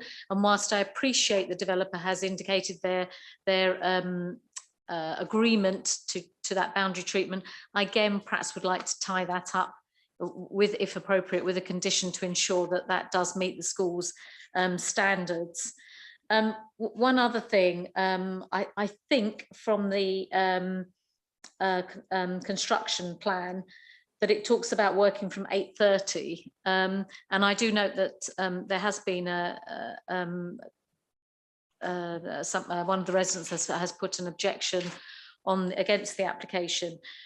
I would, you know, it's only really with local knowledge, but the road leading up to there, Parsonage Road, Rowland Road, is the road where most of our schools, and it is like very, very busy up to 9 o'clock and really busy. So I don't think that it would be unreasonable to ask for HGVs deliveries to be from 9 o'clock onwards, because otherwise it could cause considerable chaos, because the buses actually moved round in that road and drop the children off. The actual bus route gets diverted to in front of Cleveland School. We also have a number of coaches around there, and the addition of potential HGVs would cause carnage and also probably complaints. So I would like to see perhaps that time being adjusted on there.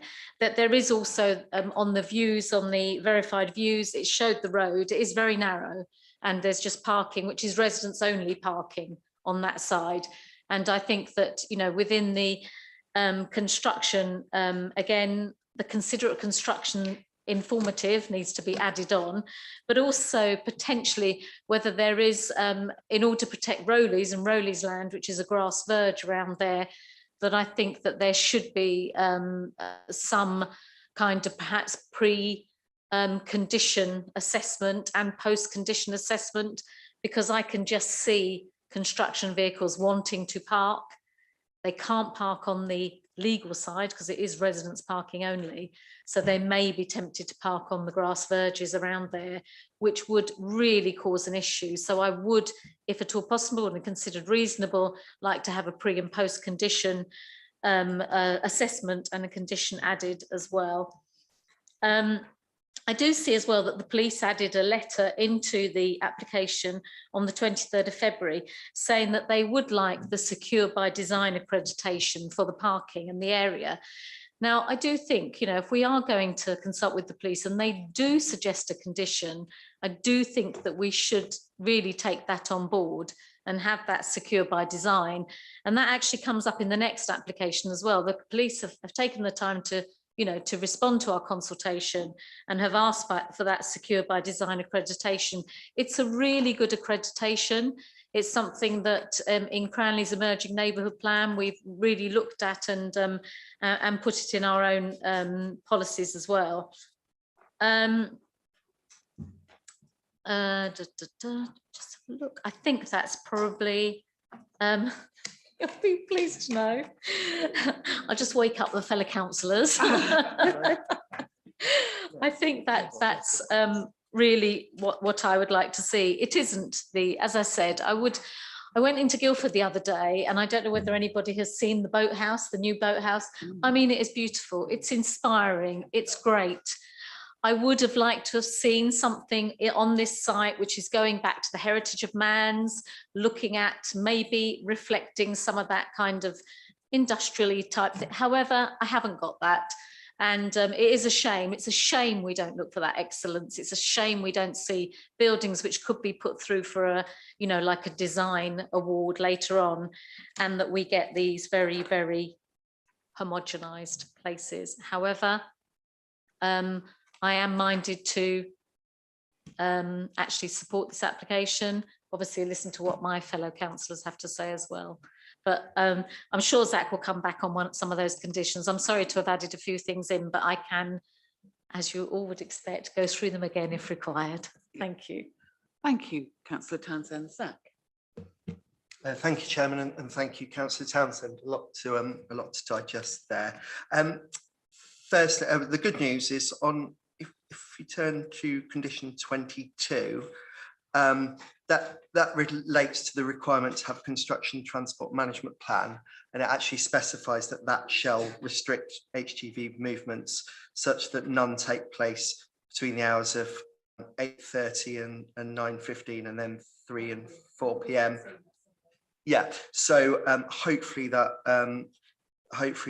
overcomes that concern. In terms of the width of the pedestrian link, this is through from the high street, which would be a private link through to the development. I'm afraid I've looked at the planning statement. I don't have the actual measurements, and I don't have a scale plan printed out that I can do those measurements from. What I would say is that on condition 19, which is page 61, we do have a condition that says the development should not be first occupied until and unless pedestrian link between the site and the high street being provided in accordance with the scheme that must be submitted to us. Because I know when I went out on site before an application even came in, they were talking about some of the ramshackle buildings on the side of the existing Mans that could come down to widen it. There are certain pinch points that you can't take down. I'm talking about there's a little bit at the back. A new addition, by the way, before you start worrying. So I know there are certain pinch points that you might struggle with, but I would certainly think that it's wide enough for wheelchairs and a smaller mobility scooter. I couldn't guarantee the really big mobility scooters could get through there, but obviously we will be requiring those details to be submitted under condition 19. You wanted us to beef up the condition. Obviously, we've got a condition about requiring photovoltaic paddles under condition 15, and certainly we can beef up that in terms of sustainability, other sustainability credentials to be submitted to and approved in writing. I think that would be quite an easy thing to do and would be reasonable given our, the thrust of our policies in Local Plan Part 1 and emerging policies and the SPD. So yes, that's absolutely fine. In terms of details of boundary treatments, I think those would be covered under the landscaping scheme, but we can certainly put on an informative or take minute that we need to consider carefully the relationship with the school. I think from the applicant's point of view, they would equally want that to be a very defensible barrier in itself from both sides. So I think that sounds perfectly reasonable. And I'm really sorry, I think that's where I may have forgotten exactly, apart from apologising that I called, oh yes, apologies that I called, that I called it a town rather than a village. Yeah, apologies. And then the secure by design point, which you've made. Yeah, I mean, for a scheme like this, I'm happy it's of a scale that the condition would be reasonable. So apologies that wasn't picked up by the officer. Thank you. So Councillor Cossa. Thank you very much. Very interesting arguments about villages and towns, and I remember having them once with Brian Ellis, and that was a very, very enlightening experience. But we'll put that aside for now. One of the things I tend to do when I read the papers and look at the applications and so on is to go quite carefully through the objections that have been put in and try and satisfy myself that they have addressed. And often there is something in the report that says, well, we have addressed these as part of the considerations and so on. There were just 3 areas I've picked out, some of which have actually been picked up in Liz's comments that I wasn't 100% satisfied about when I did that exercise. The first one was about parking provision. There were clearly objections being made about the level of parking provision. I couldn't actually find anything in the report, maybe that's just me, about actually what the parking provision was. And I couldn't find anything that said, what standards might be for a development of this kind in a location of this kind. And I just felt that was a bit of a lack, to be honest. And I would, if it is possible, and I recognise the difficult position Zach is in, but if it is possible, I would like to know more about that, because I'm not entirely satisfied that it is sufficient. As you say, if they're 60, sometimes they're 50 plus, you say this one's 60 plus, there are a lot of those people who will be independent and will still retain their own vehicles. But people often living in that way do require visits from family and others quite regularly. And for this number of units, 16 doesn't seem enough to me. So I would welcome any further information and comments on that.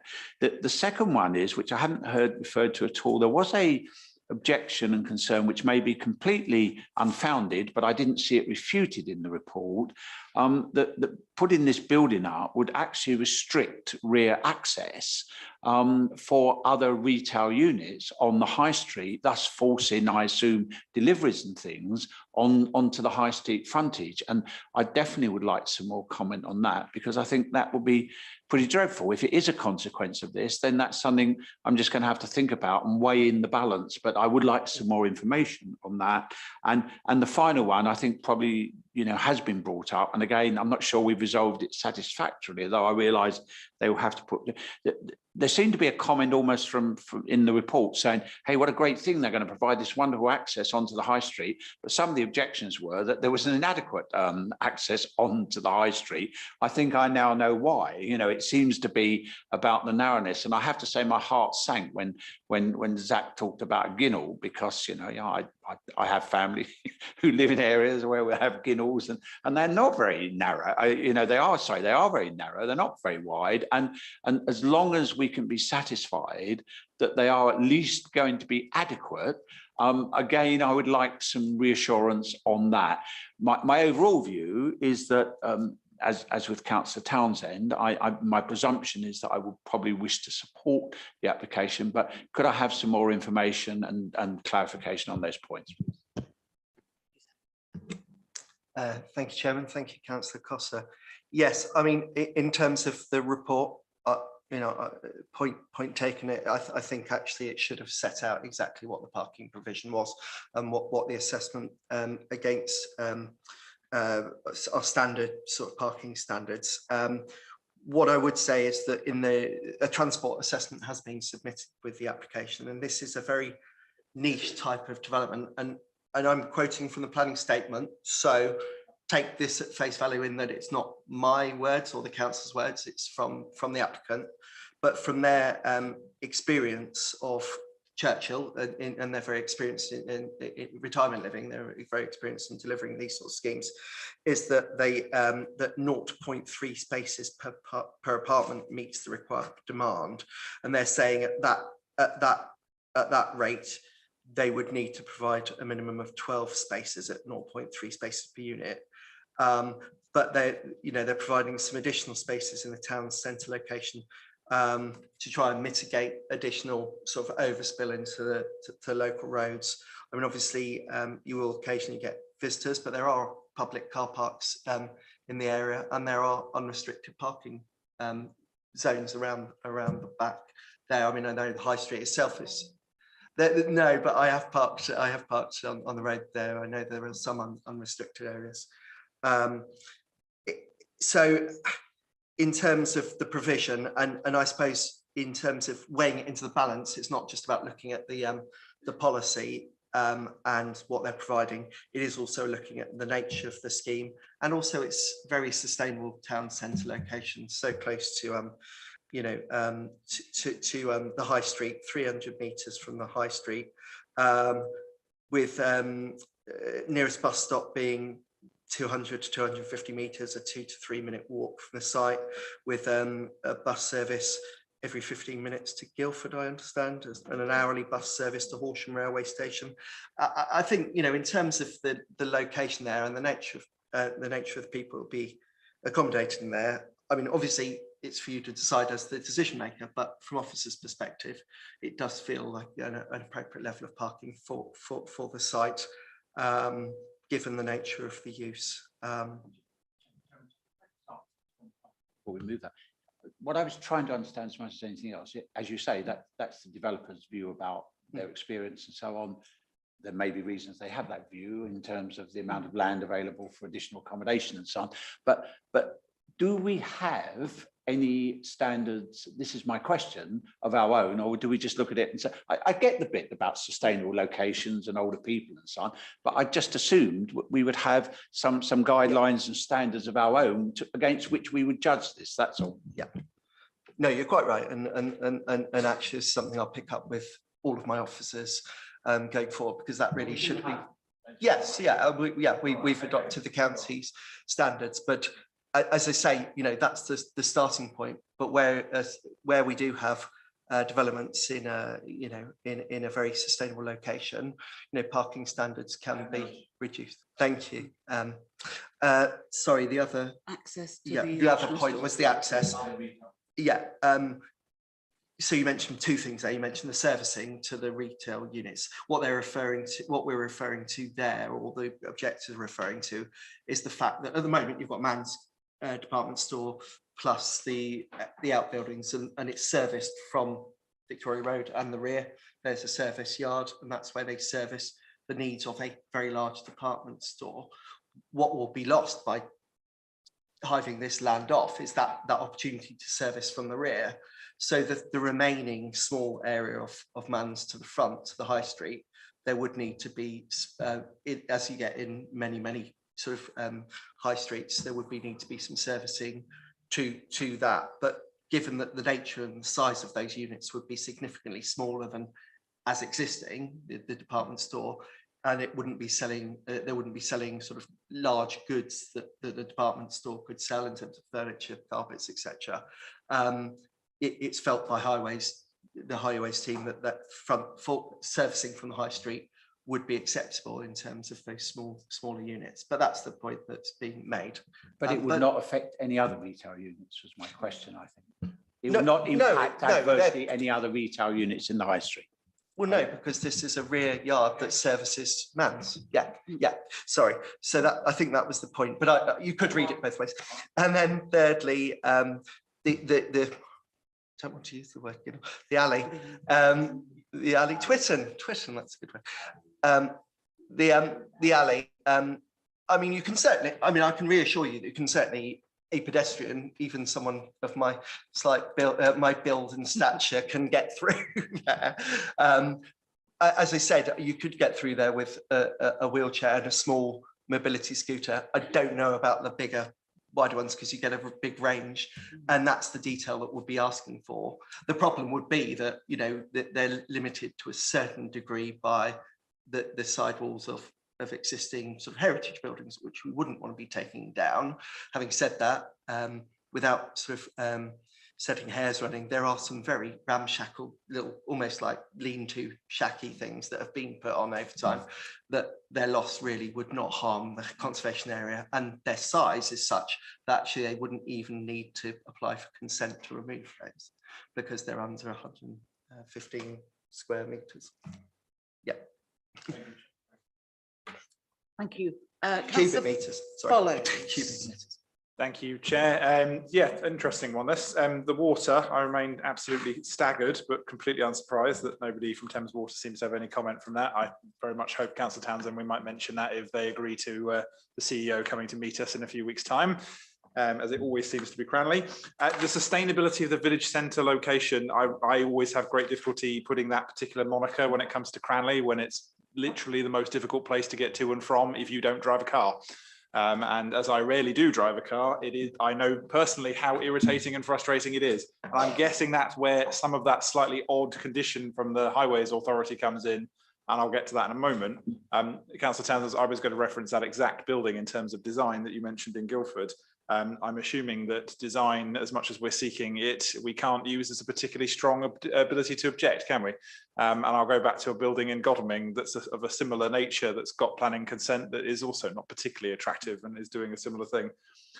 Completely support the secure by design condition. That should be in anything like this, certainly at this scale. And I just want to quickly then come back to this county authority, county highways authority thing with the vouchers. Part of me is thinking that this is just completely disingenuous, because if the average age is 79, I imagine the uptake of bikes will be minimal and nearly everybody will have a bus pass. So it is one of those, it is practically meaningless in every respect, but let's just assume for a moment that it's not. Just to be clear, £100 won't usually get you a bike. So is this able to contribute £100 to the cost of a full bike? If they're going to do that, it's not asked, because it doesn't say that condition. Just wanted to check the word. Yes, no, it would be a voucher that you would use at a cycle store to contribute towards a, say, a £200 or £300 bike. Yeah, absolutely fine. And in terms of the bus vouchers themselves, so £100, I mean, I've obviously haven't got the ability to apply for a bus pass myself. I'm not of an age. But if you were doing that as a person of my age, it's about £4.50 to get to Guildford. So you're not looking at many trips back and forward. I wonder if anybody could let me know what the cost of a return bus ticket is to Guildford from Cranley with a bus pass. But I can't imagine £100 is going to get you a great deal of trips. I assume that is a voucher that's one-off to the first resident that occupies that house, not to any subsequent ones, and is not being renewed every year. So it is a pretty meaningless gesture in general. And really, this is more of an open question. As a county councillor, I'm absolutely going to be the last person to know if highways have changed policy on the subject, but I've never seen a condition like this before. In fact, I haven't actually ever seen one before where somebody has at random decided to bung in sweeteners of any note from any subject. I mean, certainly there was nothing like this when the SCAT site came forward at Godalming. The County Highway Authority didn't propose anything of the sort here. So can somebody let me know if highways have changed policy on the subject, that they want to offer active travel options, sweeteners, whatever you want to call this, as part of any application? Is it just for care homes where they know it won't mean anything? I mean, where did that come from? Very curious to see what on earth that is. Anyway, I'll have my usual county council related rant, but it just seems very odd to have been bunged in there at the last minute. So I'd be curious as to the origins, if officers could enlighten. Thank you. Yeah, I'm not going to be able to help you in terms of the county policy. I think, and I take your point that £100 doesn't get you that far in terms of bus bus travel. I think the principle from where I've worked previously, where there have been similar things, it's used quite a lot in places like Essex County Council, traditionally used to do this in terms of new homes, but not necessarily elderly accommodation, but it would almost be a way of showing that there is an alternative to the car. So you've got you use the bus and then you realize how wonderful it is. No, I'm not. Yeah. So I think that's what it's there for. I mean, it's certainly not a sweetener that the developer is offering. It's something that was requested by the Highway Authority that I've put to the developer. Their response was, our average age is 78, 79. I think I put 79 there. I think the lady earlier said, Rosie said 78, but let's not split hairs. But they did say that, you know, if it was seen as a requirement, there's already a Section 106 agreement required for the affordable housing contribution, and that they would be content with that. They weren't falling over themselves to agree. Madam Chair, may I ask supplementary based on that response? At the beginning of the planning committee sessions, we have a section of updates on legislation. Would it be possible to request that officers contact the County Highways Authority, ask them to clarify the origin of this policy, to ask them further to clarify whether it applies just to care homes of this class or whether it applies to all new developments, and excuse the tone of this, developments that might actually use and take up such an option, such as new housing on large scale estates, whether it applies to the whole borough or just to this particular ward of Cranley, and for them just to clarify where this comes from and if it's a change of policy that will apply everywhere going forward. And if that could be reported as part of the updates legislation, as it's a county-wide policy, one would assume, I think we'd all be interested to hear why. Thank you. Thank you, Councillor Follows. Zach. Oh, I was just saying, yeah, absolutely, through you, Chairman. Yeah, I'm very happy to see that, Councillor Follows. Thank you.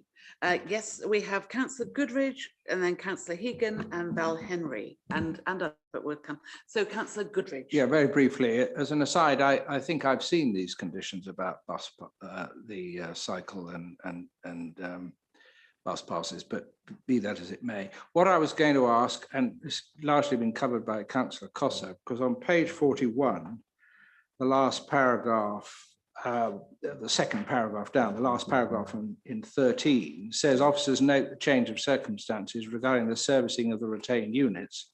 However, this is discussed within relevant sections below in terms of transport logistics.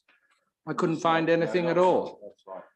I scoured it and I couldn't find any enlightenment. So we're now told that the servicing of the retained units will be from the road at the front. And presumably there's room for that and it's not going to cause hold-ups in the high street and so on and so forth. But I expected to read something about it, but I may have missed it, but I couldn't find anything at all. I had the same scout. I can only apologise. I can't find it here, so I can only apologise, Councillor Goodridge and Cossa. I'll pick that up with officers. Thank you, Councillor Goodridge. So Councillor Hegan. My comments were going to be about parking, so have largely been covered.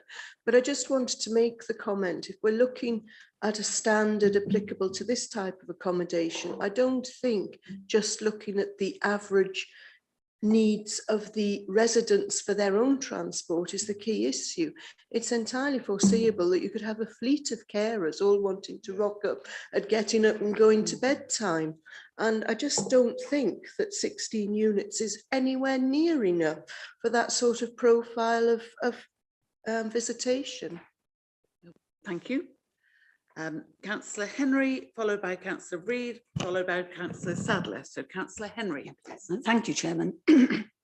Just to reiterate that that's access, the width is so important, because if it's not wide enough, people are going to have to go out the main door and down Victoria Road, and the pavement of Victoria Road will not take a decent size mobility wagon. So that really is very important. And with regard to the parking, yes, I have reservations about this. Here we're living in a village and people will probably be coming in from the villages into the bigger village of into the bigger village of Cranley to live, and to be visiting people that they're used to using their cars.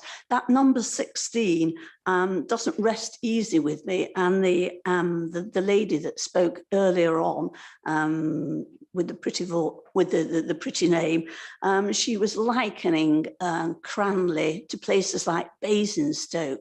There is no resemblance to Basingstoke with regard to Cranley. So yes, I do feel it's quite necessary to come up with those proper guidelines, so we do know we are talking in an effective way, because as I say, the people from the villages, we use our cars. It's the only way of getting about. And I'm probably of the age when I qualify. Thank you very much. Councillor Reid.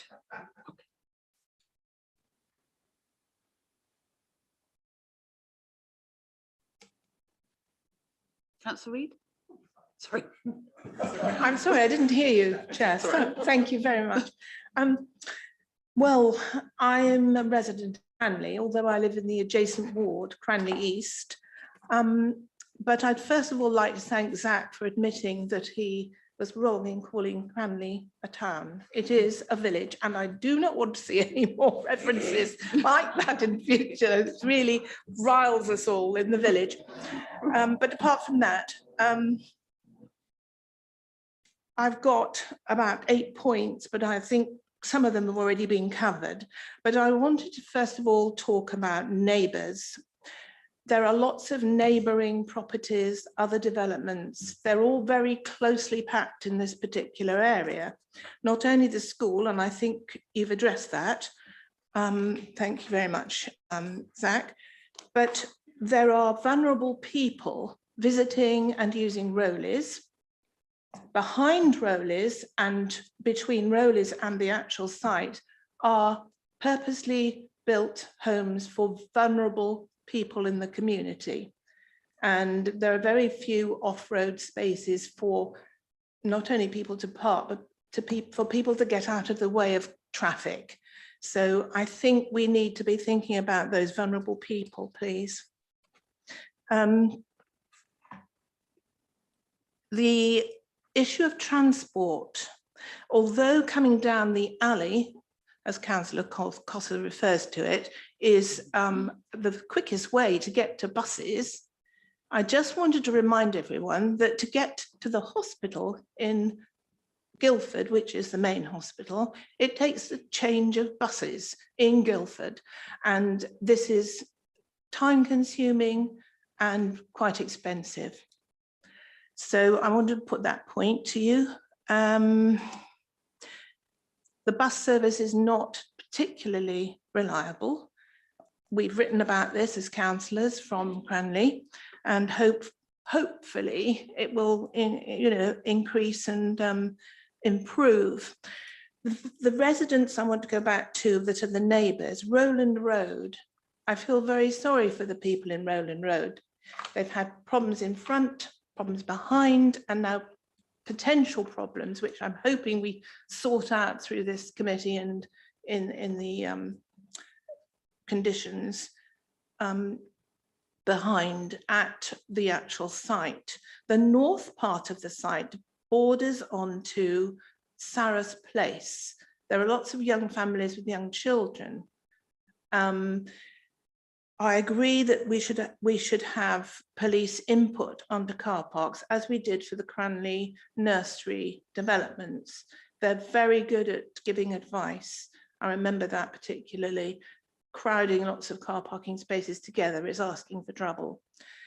Rowland Road, I know one resident has requested that the whole surface be resurfaced, much better service on the road and also on the pavement. And considering that I did notice that the alley itself is very narrow and has a pinch point, but they did say in the things that I've read that they could get a smallish scooter to go through.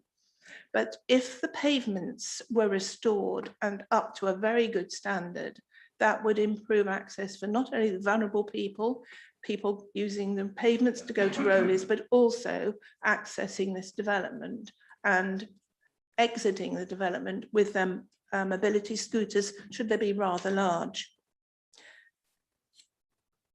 And because I'm thinking about the neighbours, I must ask that the noise level is kept to minimum too, because it's so compact in that area.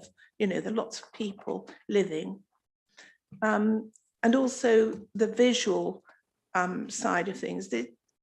None of these accommodations for elderly people will have views. They will have limited views of their garden, of the communal garden. And, you know, I know that Councillor Townsend worked hard getting the building to look much better, but there won't be a view from, you know, other people's gardens or houses.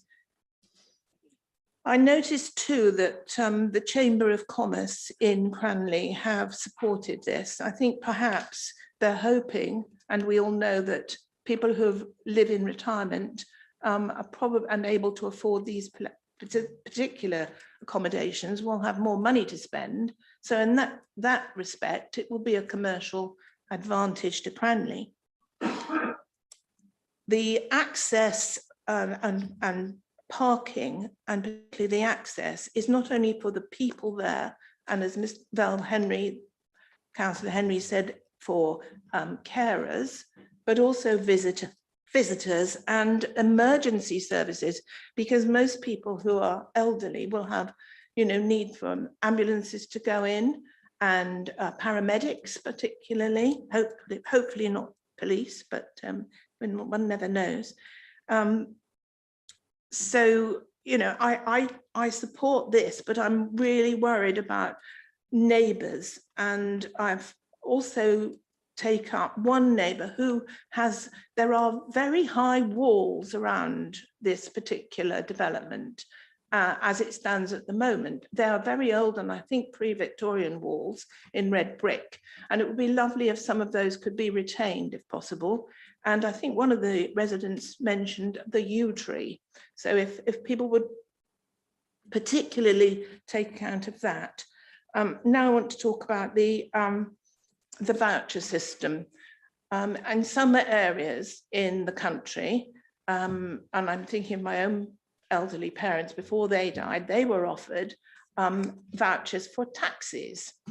And I think that might be one of the solutions, because, you know, to get a voucher for a taxi perhaps twice a year would be far more beneficial getting to a hospital than a, you know, a bike voucher or a, as most of them will have bus passes. If they don't, they probably will apply. I'm a bit concerned about affordable housing offsetting. This happened in Guildford when I lived there. The cinema was closed, a new development of flats, and the offset affordable housing was put up the Epsom Road, right out of the way and hidden away there. So I'm a bit concerned about that, and I'd like to know more if possible. I think I've covered most of the things I wanted to say, but thank you very much for listening. Thank you, Councillor Reid, Councillor Sadler, and then Councillor Liz Townsend. Councillor Sadler. Thank you, Chairman. Just the alleyway or the guinea, will it be illuminated? Who would pay for the electricity, and who would end up having to maintain it and clean the area? Will it be the parish council just pick it up? I don't know. Question. Well, my understanding would be a management company that would be set up to manage all of the communal areas, which includes the alleyway, whatever. They haven't proposed any lighting on that. It's not part of the scheme, so I don't know, but it certainly wouldn't fall to parish council. Thank you, Councillor Townsend. Thank you for allowing me to come back. I mean, you know, lots of things that have been raised, the concerns are things that, you know, that I have also raised with the case officer with regarding to the rear access, you know, the delivery access. Obviously, I did prior to the meeting a few months ago ask about that, and it was something that Highways didn't insist on. To be honest, there are quite few shops on that side of the actual high street that have got any rear delivery access at all, and it would fall to, you know, delivering on the high street. Although there is a lay-by, which is parking in front of the area here, whereby you could potentially, I suppose, if it's free, use that as a loading area. But that is a concern, with regard to the vouchers and things, something that I think, you know, that Surrey Highways haven't thought about is, you know, and because the buses are so pretty bad and have got worse, so that they're really only every half an hour now, is Hopper. We've got the Hopper service, which is about £7, and it does go to the hospital. They do hospital runs as well. So that is potential, and perhaps that should have been something really that would have been better, because it picks you up from your doorstep and would have been more appropriate for people rather than perhaps bus vouchers. Might be something that should be said. Ruth, actually, Councillor Reid reminded me of a comment that had been made by a resident, actually, which was the wall separating the site from Onslow Mews, which is a nice brick wall. And I know that there's been some concerns that it would be knocked down. I think that would affect the conservation area.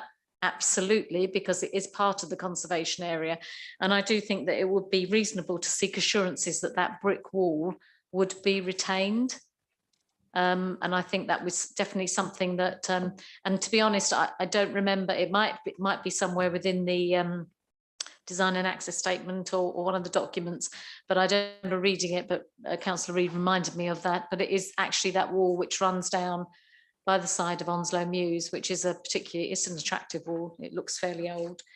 So that would be something that, yeah, would be definitely worthy of retention. And if it was being taken down, as I said, it would affect the conservation area. So it would, I'm sure that the officers would have picked it up if it was going to be removed. Is there any way of confirming that, Zach, or? Sorry, apologies. Sorry, through you, Chairman. No, I was just looking at the conditions to see if there's a hook to hang it on. I mean, yeah. I mean, I imagine would most appropriately do it under the hard landscaping condition, which is condition 5, to add in details of retention walls to be retained and their protection also. I don't remember it being removed, but I would like to double to condition that really, because it would be, if you could put that in there, that would be very much appreciated. There is also the yew tree that's very near the wall, and yew trees take an awful long time to grow, an awfully long time to grow.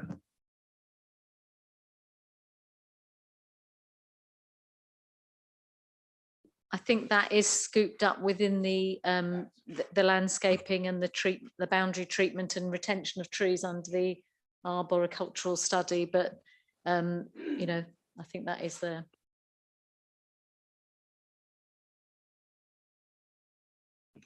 Just picking up on what Councillor Sadler said about the alleyway not being lit, is there somewhere we can pop that onto a condition to say that it should be lit, especially after dark, for elderly people to be walking through?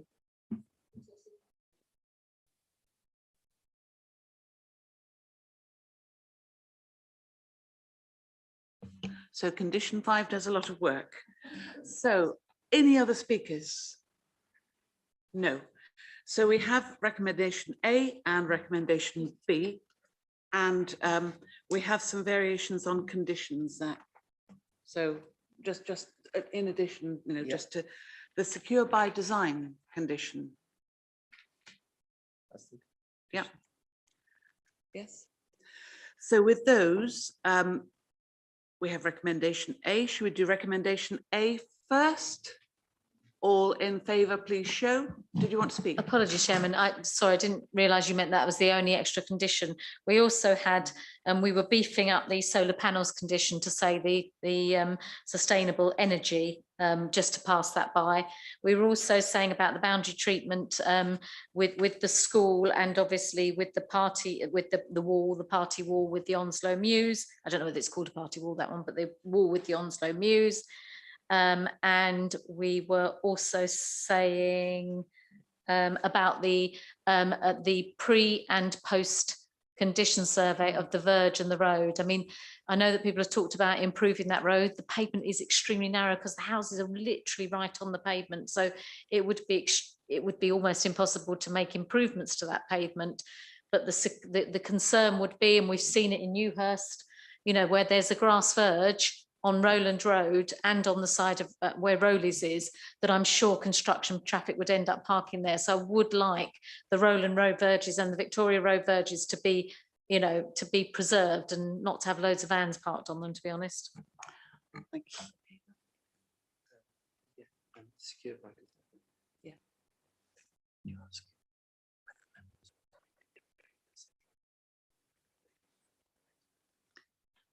Yes, and as well, our members recommended, do they recommend that we accept the section 106 from County Highways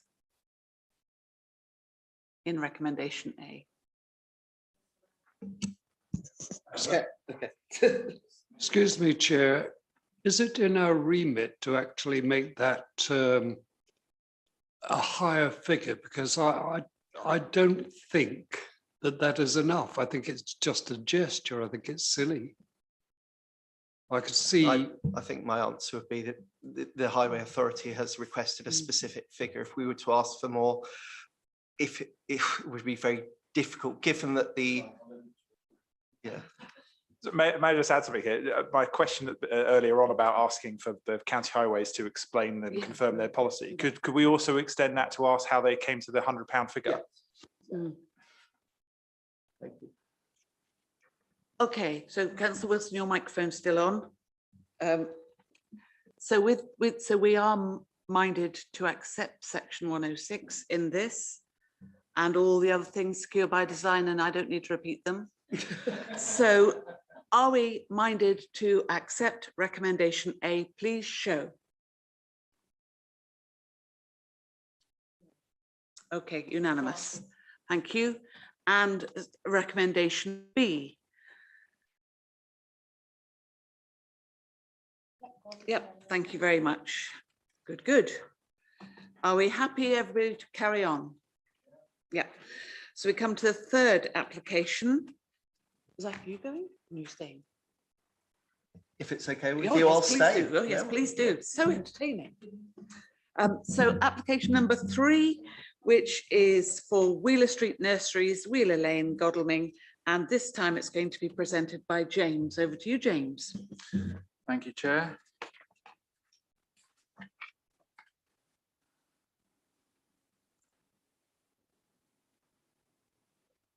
This application. Oh, please.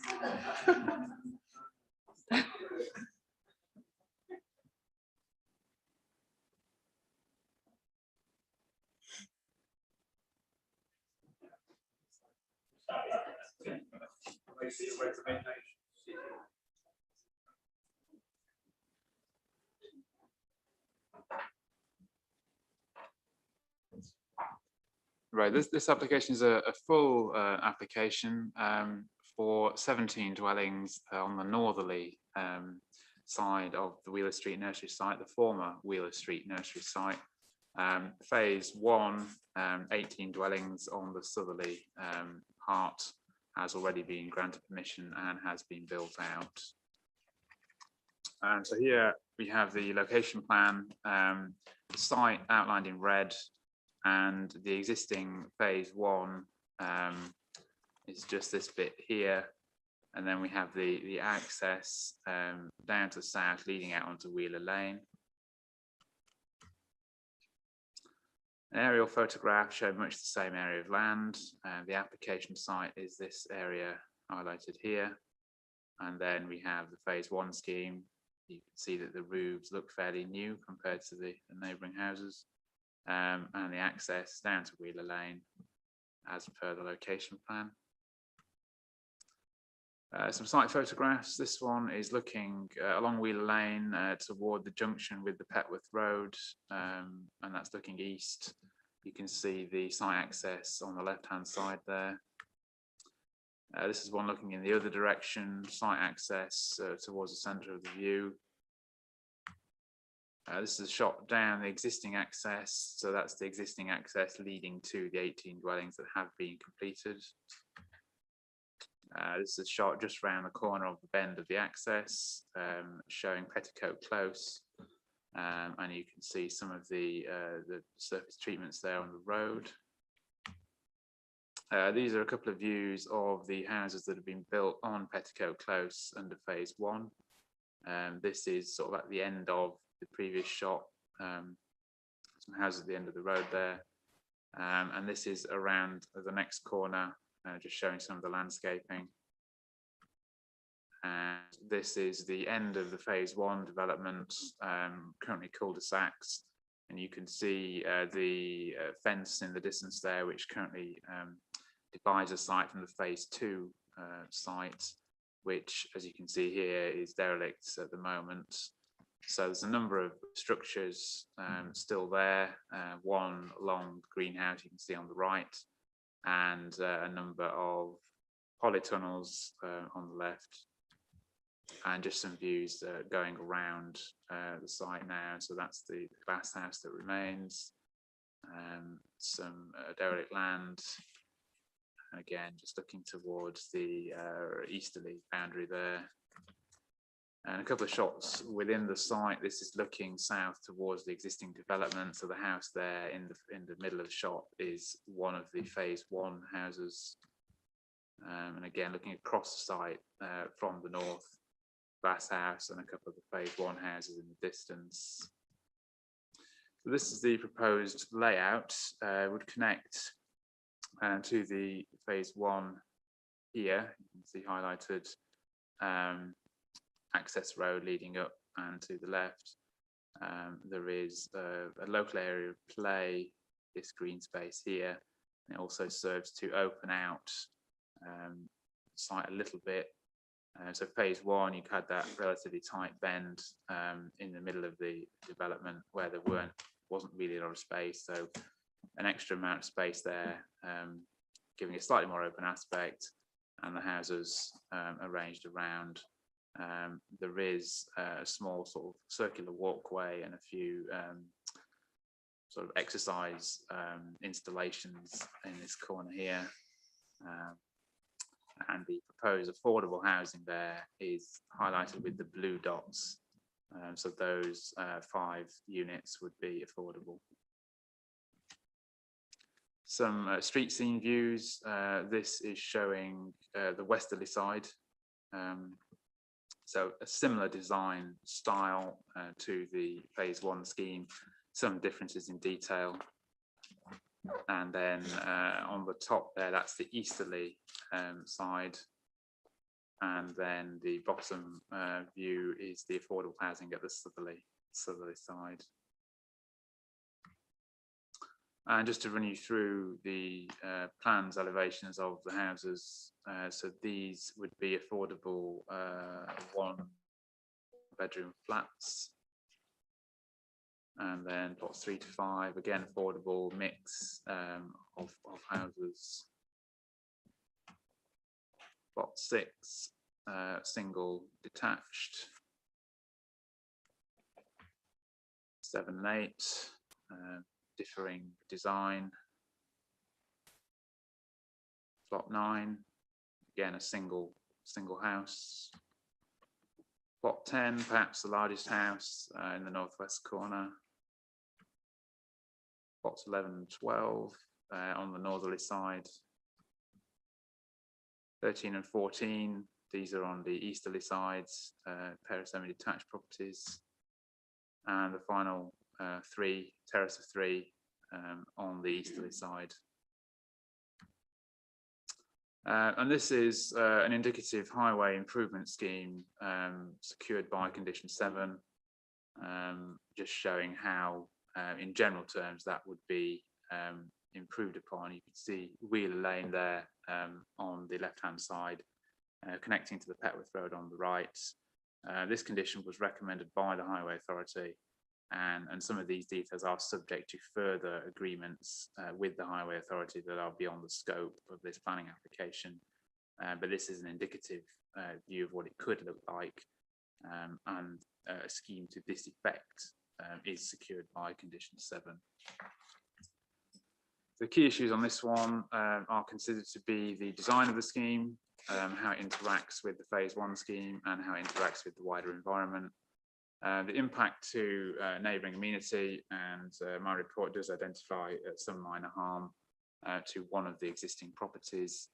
And the access, you can see there from the photographs, the existing access is quite narrow. And of course, again, we have the lack of the 5-year housing supply means the tilted balance applies.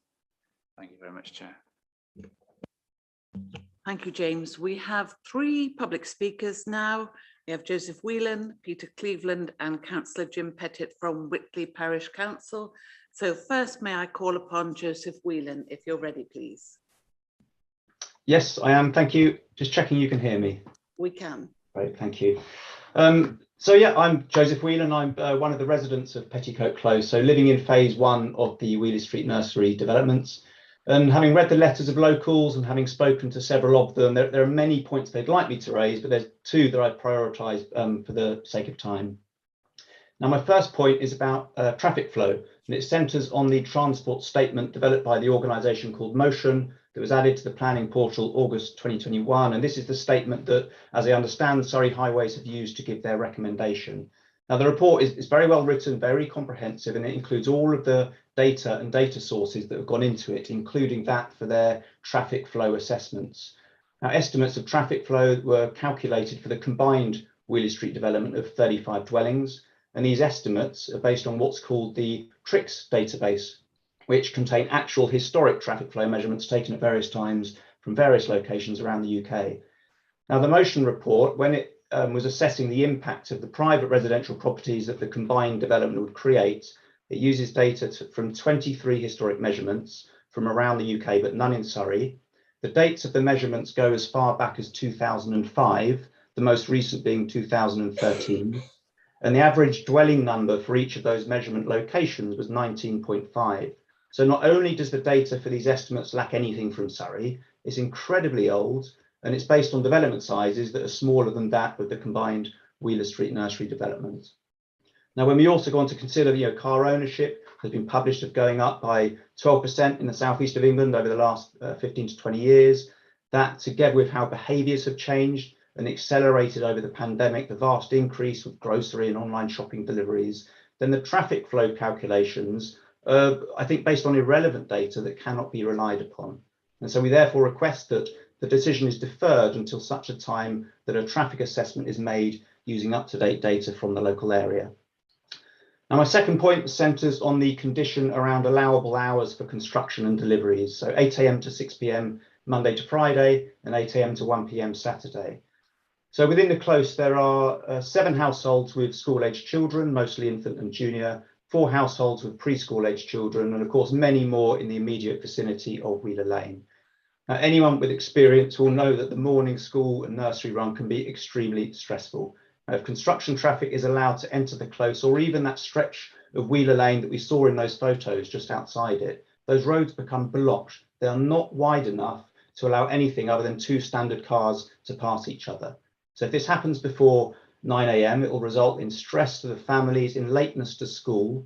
And I think considering the school disruption that has happened over the last 2 years, the school closures, the absence due to the positive tests, these children and parents need a break. They need to be allowed to head to school without this added stress, disruption to their lives. And then for Saturday mornings, I mean, the whole weekend, typically, we will see children playing around in the communal areas of the close, whether it's ball games, on their scooters, bikes, go-karts, and even a couple of weeks I saw a water fight out there. And it's this playing environment. If this playing environment becomes one where construction traffic is allowed to pass through, not only is risk of injury, of course, heightened, but the community for the children is damaged, with less time to come together to let off steam, which in itself, of course, has a knock-on effect for stress levels for them and their families, but also on the attention and their ability to learn. So we request that this condition be tightened so as not to allow construction traffic before 9:15 in the week and none at all on Saturday mornings or indeed the weekend. So thank you for listening. Thank you very much, Mr. Whelan. And now Mr. Cleveland, please.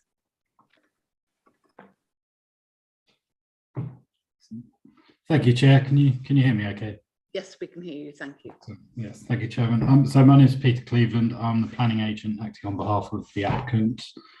So I'd like to thank you firstly and the committee members for allowing us to speak in support of our client's application. I'll try not to repeat the detailed matters set out in the comprehensive officer report and the presentation you've heard from James Kidger, but I'd just like to ask for you to consider the following matters. The site comprises a draft allocation in your emerging local plan part 2, which relates to the former Wheeler Street retail nursery, as you've heard. We know that officers consider that only limited weight can be afforded to this draft allocation. However, we do feel that significant weight could be applied to it in the absence of any unresolved objections to the proposed allocation. In terms of the local plan part 1, it did identify the site for release from the Greenbelt, and local plan part 2 seeks to formally allocate the site for development. We have worked with the policy team to inform that allocation with detailed proposals informing the number of dwellings at 17. This ensures the retention of the woodland to the north of the site, which is a landscape feature and has good ecological value, and its retention and enhancement secures biodiversity net gain across the site. As for the design of the wider site, we've worked closely with your planning and design officers to present a scheme that is of a high quality and we feel would enhance the recently constructed first phase. As you will have noted, the scheme has generated some public comments, with a number of them coming from the residents of the recently constructed first phase. The site was always intended to be brought forward in 2 phases, and at the time of purchasing these properties, the application site did comprise a draft allocation. But notwithstanding these points, there's some key areas that clearly a concern on highways and drainage. From a highways perspective, the County Highway Authority are content with the proposals and the evidence based for the transport assessment. And the applicant has consulted with the parish council prior to the application, and as has been set out by your officer, that proposes the off-site highway works for pedestrian connectivity. I'll just pick up on the points made a moment ago, but so we've got condition 12 that controls and manages hours of delivery, and that will deal with the times and forms of types of movements in and out of the site, and that can necessarily pick up on the point that Mr. Whelan made about not delivering during school hours or school drop-off and pick-up times. So happy to accept that, and the applicant is also happy to accept a revision to the condition of hours of work to not work on a Saturday to pick up on that point if members see fit to look at that. We've also noted comments from the parish, and the applicant has sought to work closely with them. In response to the matters they have raised, we'd just like to make the following points. With regards to foul drainage, Thames Water are content that the scheme is acceptable in respect of that sort of drainage. The applicant is aware of an existing issue, and they're working with the council's own environmental health officers, the parish and Thames Water to try and resolve the issue, and are committed to those parties to finding a solution. But as set out in your report, this is of course a matter for them and the utility provider to deal with and address. Parking is provided in accordance with the Waverley guidelines, and a further 10% allowance has been made in line with the neighbourhood plan requirements. Touching now on construction traffic, this is something the applicant agrees that will need to be managed very carefully, and has committed to working with the parish council, which hopefully will include consultation with the local community, to agree appropriate management plan prior to submission for approval by your officers in line with condition 12, which I mentioned a minute ago. And in terms of the sustainability credentials, these houses will be constructed in accordance with the newly updated building regs, and will therefore be highly efficient and also designed to incorporate rainwater collection and groundwater use measures. So overall, the scheme is considered to be of a high quality, and we would ask members to support the officer recommendation subject to those points discussed. Thank you for bearing with me. Thank you, Mr. Cleveland. Thank you. And now Councillor Jim Pettit, please. Thank you, Chair. Can you hear me? We can. Jolly good. Thank you. Well, thank you for the opportunity to address the committee this evening in respect of this application in Whitley. I'm here as a parish councillor, and I'm also chair of our Planning and Highways group to represent the parish council. We feel it necessary still to raise an objection to this application I'm a chartered civil engineer, now retired, having previously been head of an engineering department for a local borough council. So hopefully I've been able to bring some experience and knowledge to the parish. It's true to say we've maintained a good dialogue with the applicant, and I'm pleased to say we've been able to resolve several of our reasons that we had to object. The parish council is generally in support of this development for more much needed housing in this part of Whitley. There do, though, remain two areas that we believe have not been satisfactorily resolved, these being the foul drainage system and the management of construction traffic. We have received complaints and witnessed ourselves the foul smells that occur at least twice a day at the junction of the access to phase 1 of this development at Petticoat Close and Wheeler Lane. The problem is not, it seems, experienced by the residents of the new development, but by those existing living in Wheeler Lane. The foul drainage from those new dwellings is connected to the Thames Water sewer in Wheeler Lane by a sealed rising main that runs along the length of Petticoat Close and then discharges into the main sewer. The sewage discharge and foul air that's currently pumped twice a day from the chamber in Petticoat Close, it will be expected to double as a result of the application for a further 17 dwellings. And that seems to be the source of the smells. Now, when considering this application, I'm sure you may be advised that our objection should not influence your decision, as the foul drainage system has been approved by the Drainage Authority Thames Water, and it may not be a planning consideration. We, though, do feel we have a duty to support these residents of Whitley who already suffer from these foul smells, not just during the hot summer. These smells were evident much earlier in the year, a situation that will only worsen when there is a 100% increase in sewerage discharge. Our frustration here is that there appears to be no coordinated response from the authorities involved in approving the drainage scheme, Waverley and Thames Water, towards finding a solution. I know the applicant has had difficulty getting Thames Water to meet him on site. Should you decide to approve this application, we are concerned that there will be even less of an opportunity to bring the professional teams together to find a solution.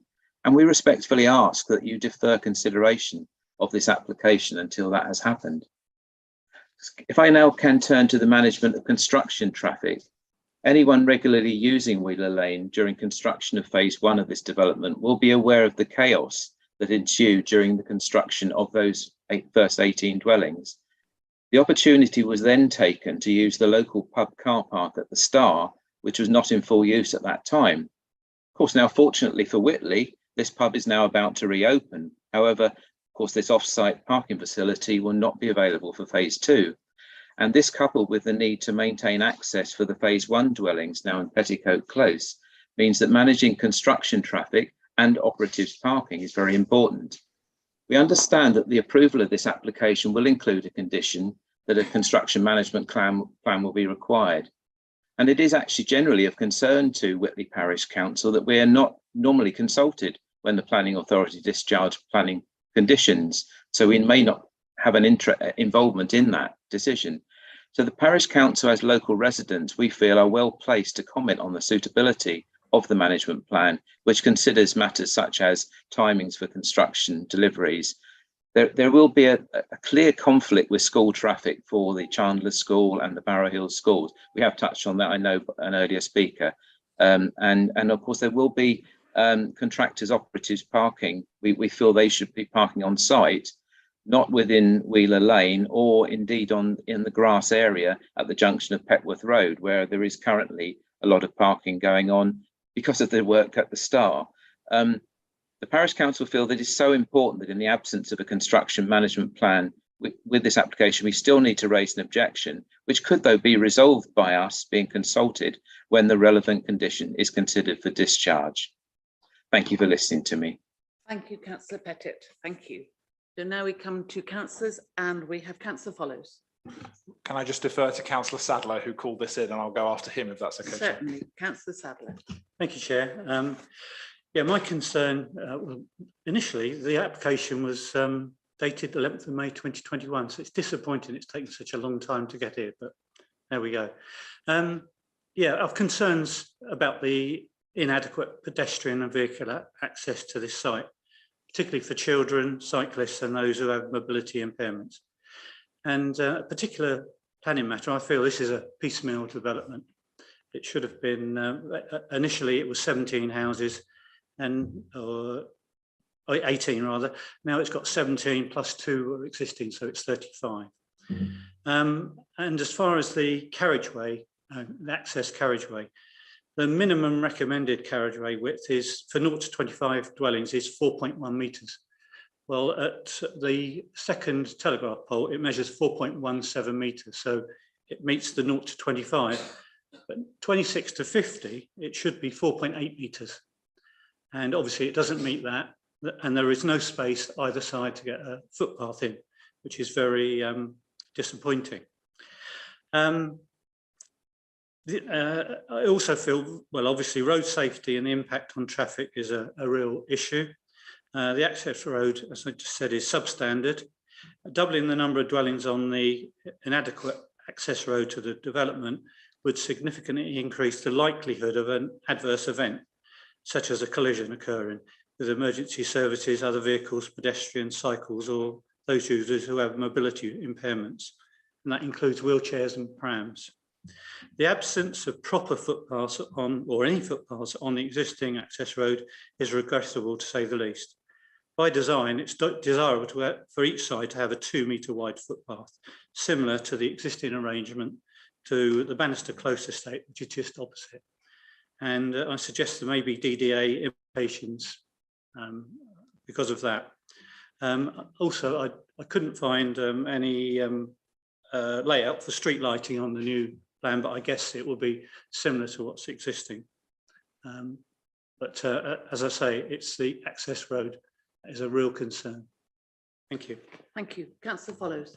Thank you, Madam Chair. So I'll cut to the chase. I probably will be seeking a motion to defer for a number of reasons, because there is information I think that we need to get hold of.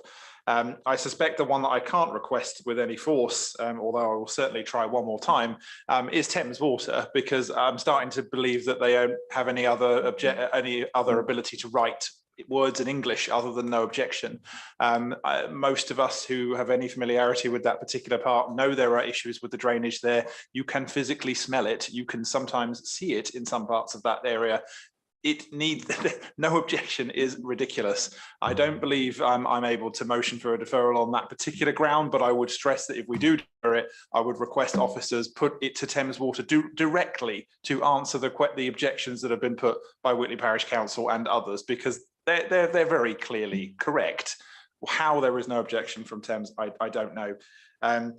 By calling it tricks with the county highways, we can always be sure that they're up to their old ones. And as ever, there is road issues that we are aware of, which tricks says don't exist. I know we don't need to seek precedent when we're talking about a deferral, but there has been at least one application in Milford and Whitley where we have sought a deferral based on a request that was granted and undertaken for Surrey Highways to actually go and do a traffic assessment in person. And that will be my core reason for the deferral.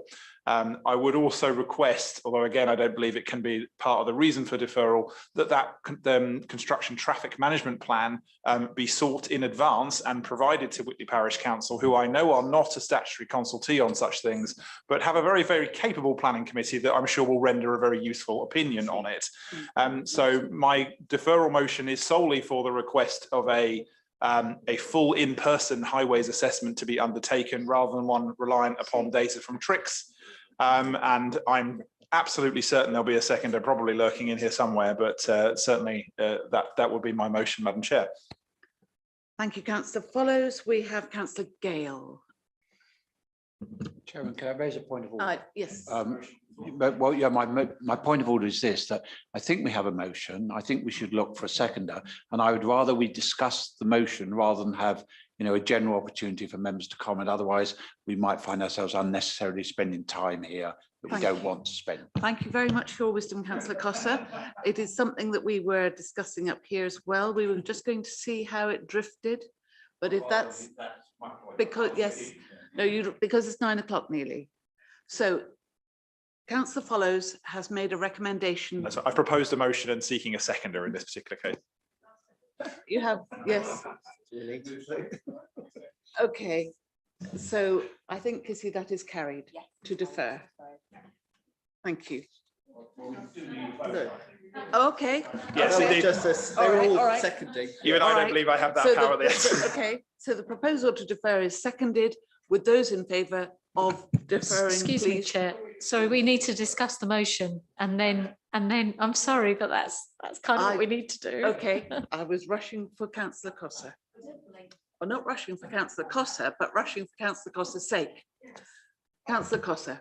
Sorry, I wasn't trying to stifle debate. No, I was no. merely trying to possess a procedural order for dealing with this. And so I have some reservations actually about the motion. I think I will support it because I've heard the things that have been said by local residents and so on. I just have a little worry. I do know a lot about this TRICS data and so on, and we've had lots of debates about it all in the past. And sometimes it's been demonstrated, at least to my satisfaction, although things may not all be in Surrey and so on, they do take some care at least to try and find typical locations throughout the country. So I think if we are going to do this, we need to be satisfied that there's a particular case here. Otherwise, we'll find ourselves deferring huge numbers of applications just because we don't like, you know, the view that Surrey have taken using that data, and we want something specific done. That aside, I mean, clearly there are concerns here, and I will be happy to defer, but let's be a bit cautious about the TRICS data. Thank you. Well, I mean, obviously there's a motion to defer and seconded, and you're going to vote on that in a second. I just want to talk about TRICS data because that is industry standard for, you know, assessing highway impacts, and that's what Surrey County Council uses. And so my only, I appreciate you're not, you made a first night, but you know, to question the TRICS database as a whole would be dangerous without any highways input, because it is used as an industry standard. Thank you, councillor Gale. Yeah, actually, all about highways.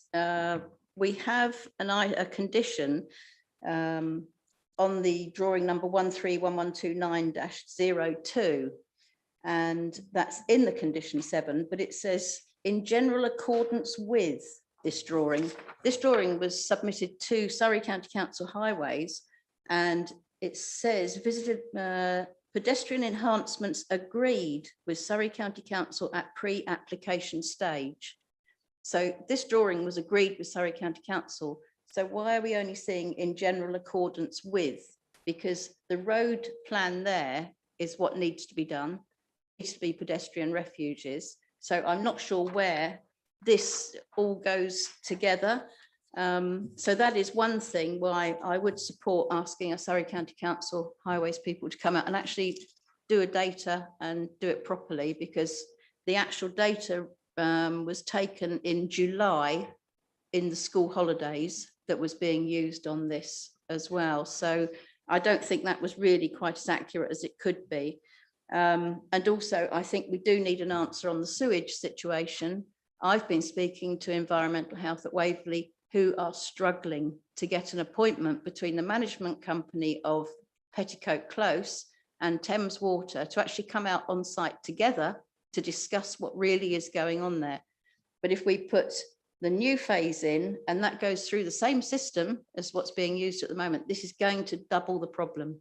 And the outdoor eating venues at the Star, which are currently being opened up, I don't think anybody's going to be sitting in there at least 3 times a day. Okay, thank you. Thank you, councillor Gale. Councillor Goodrich. Thank you.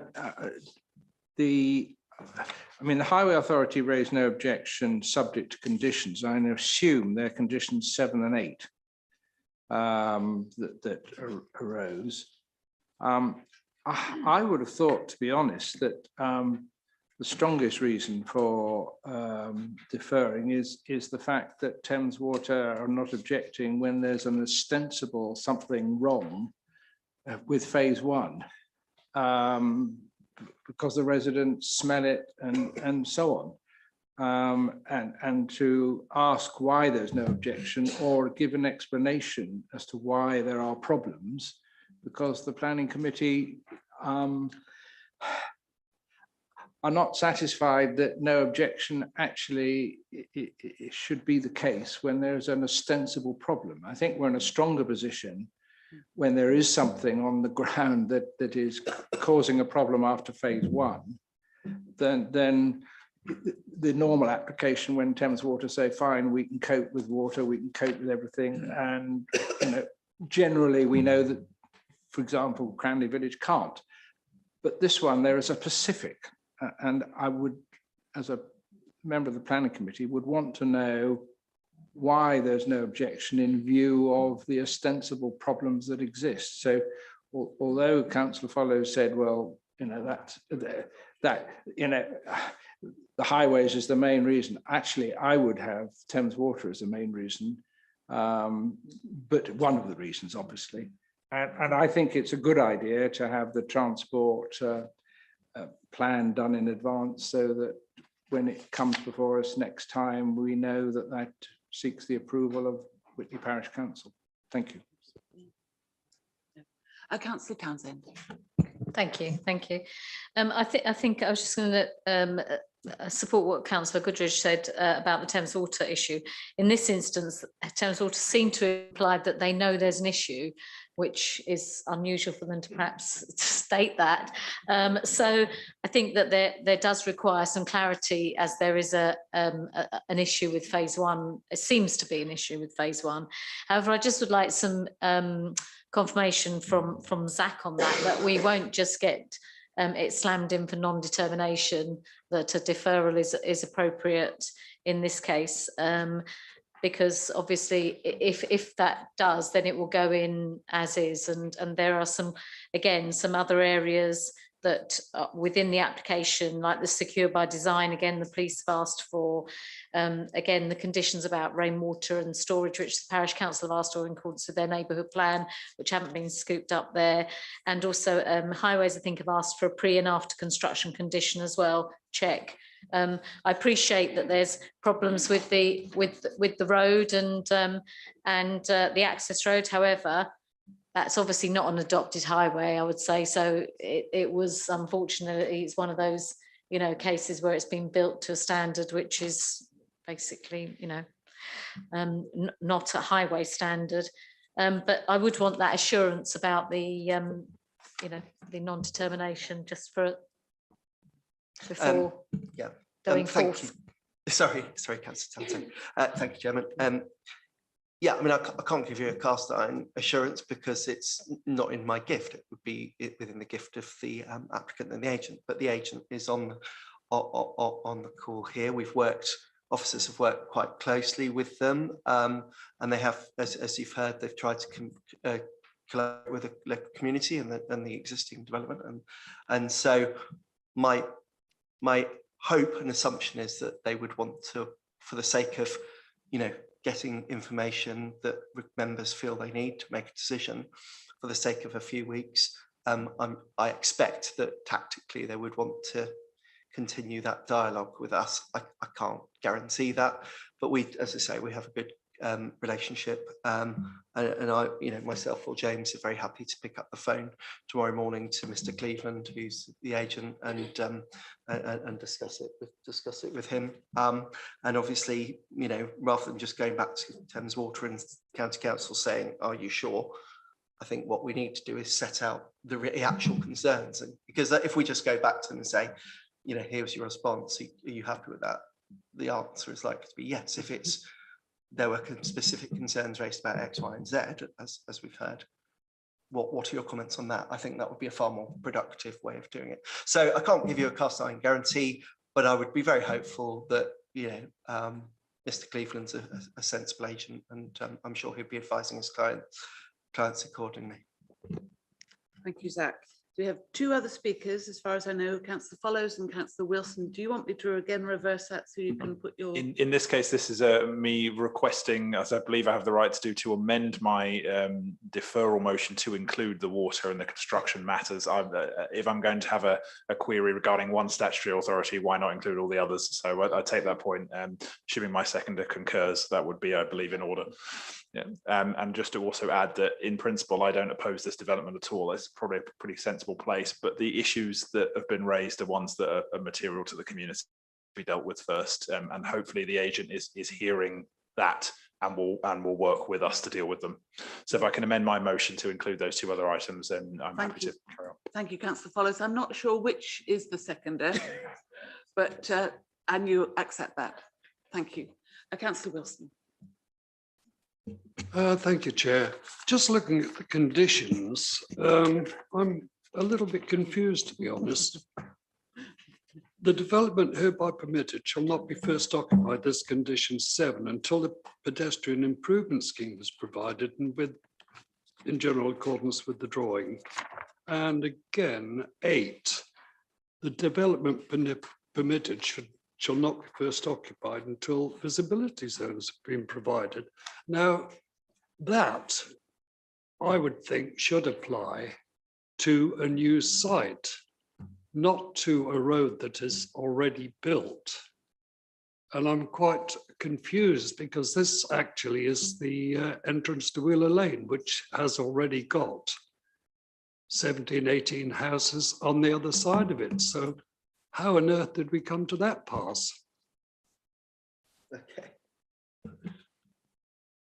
I think you make a valid point about the visibility display. I think, but this is quoted directly from the County Council. So I think as we go back to them, this is something we can clarify, Councillor Wilson. Thank you. Thank you. Councillor Gale, did you want to speak further? Perhaps I could just highlight on that for the councillor. They're referring to this drawing, which is actually pedestrian improvements in Wheeler Lane because of the increase in traffic movements to and from the new development through Petticoat Close.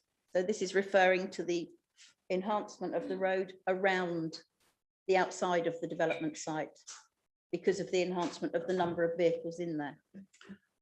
It's not the access in, it's outside of that. Thank you, Councillor Gale. So we have a motion to defer that you could repeat if needed, but The motion to defer would be to seek clarification in person of the highways data, an assessment in person of that data, to get assurances from Thames Water that their no objection is valid and based on evidence, and addressing the issues the community have raised, and a construction traffic management plan be supplied in advance of the next time this comes to committee, and that it be shared in advance for comment with Whitley Parish Council. thank you. Councillor Gale, do you accept that? Your second? All in favour, please show. Unanimous. Thank you. Thank you very much. And thank you to the public speakers. And we move to our last application tonight, which is 2 Beach Run. Let's go for it. 2 Beach Walk, Milford Godalming. Over to you, Susie.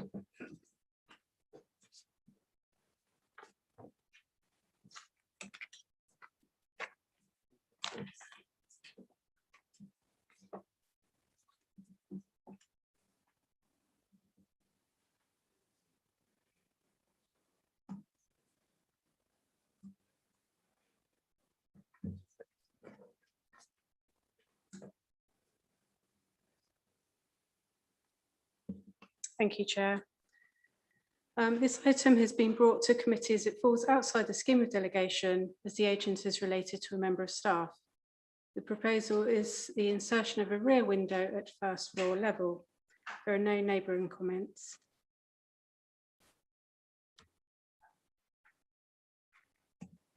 Here we go. The application site is located to the rear of 1 and 2 Poplar Place on Portsmouth Road. It comprises of a semi-detached dwelling granted in 2009 and access from Elmside. There you go. These Photos show the relationship to 1 and 1A Poplar Place. So the bottom photograph on the right is the rear of 1 and 1A Poplar Place. So there's the existing and the proposed rear, and existing and proposed plan. And my recommendation is approval subject to conditions. Thank you. Thank you, Susie. Are there any speakers? No. We have a recommendation in front of us that this be granted subject to 2 conditions. Would all in favour please show? Thank you. Thank you. That's a record. Thank you very much, everybody. The meeting is over.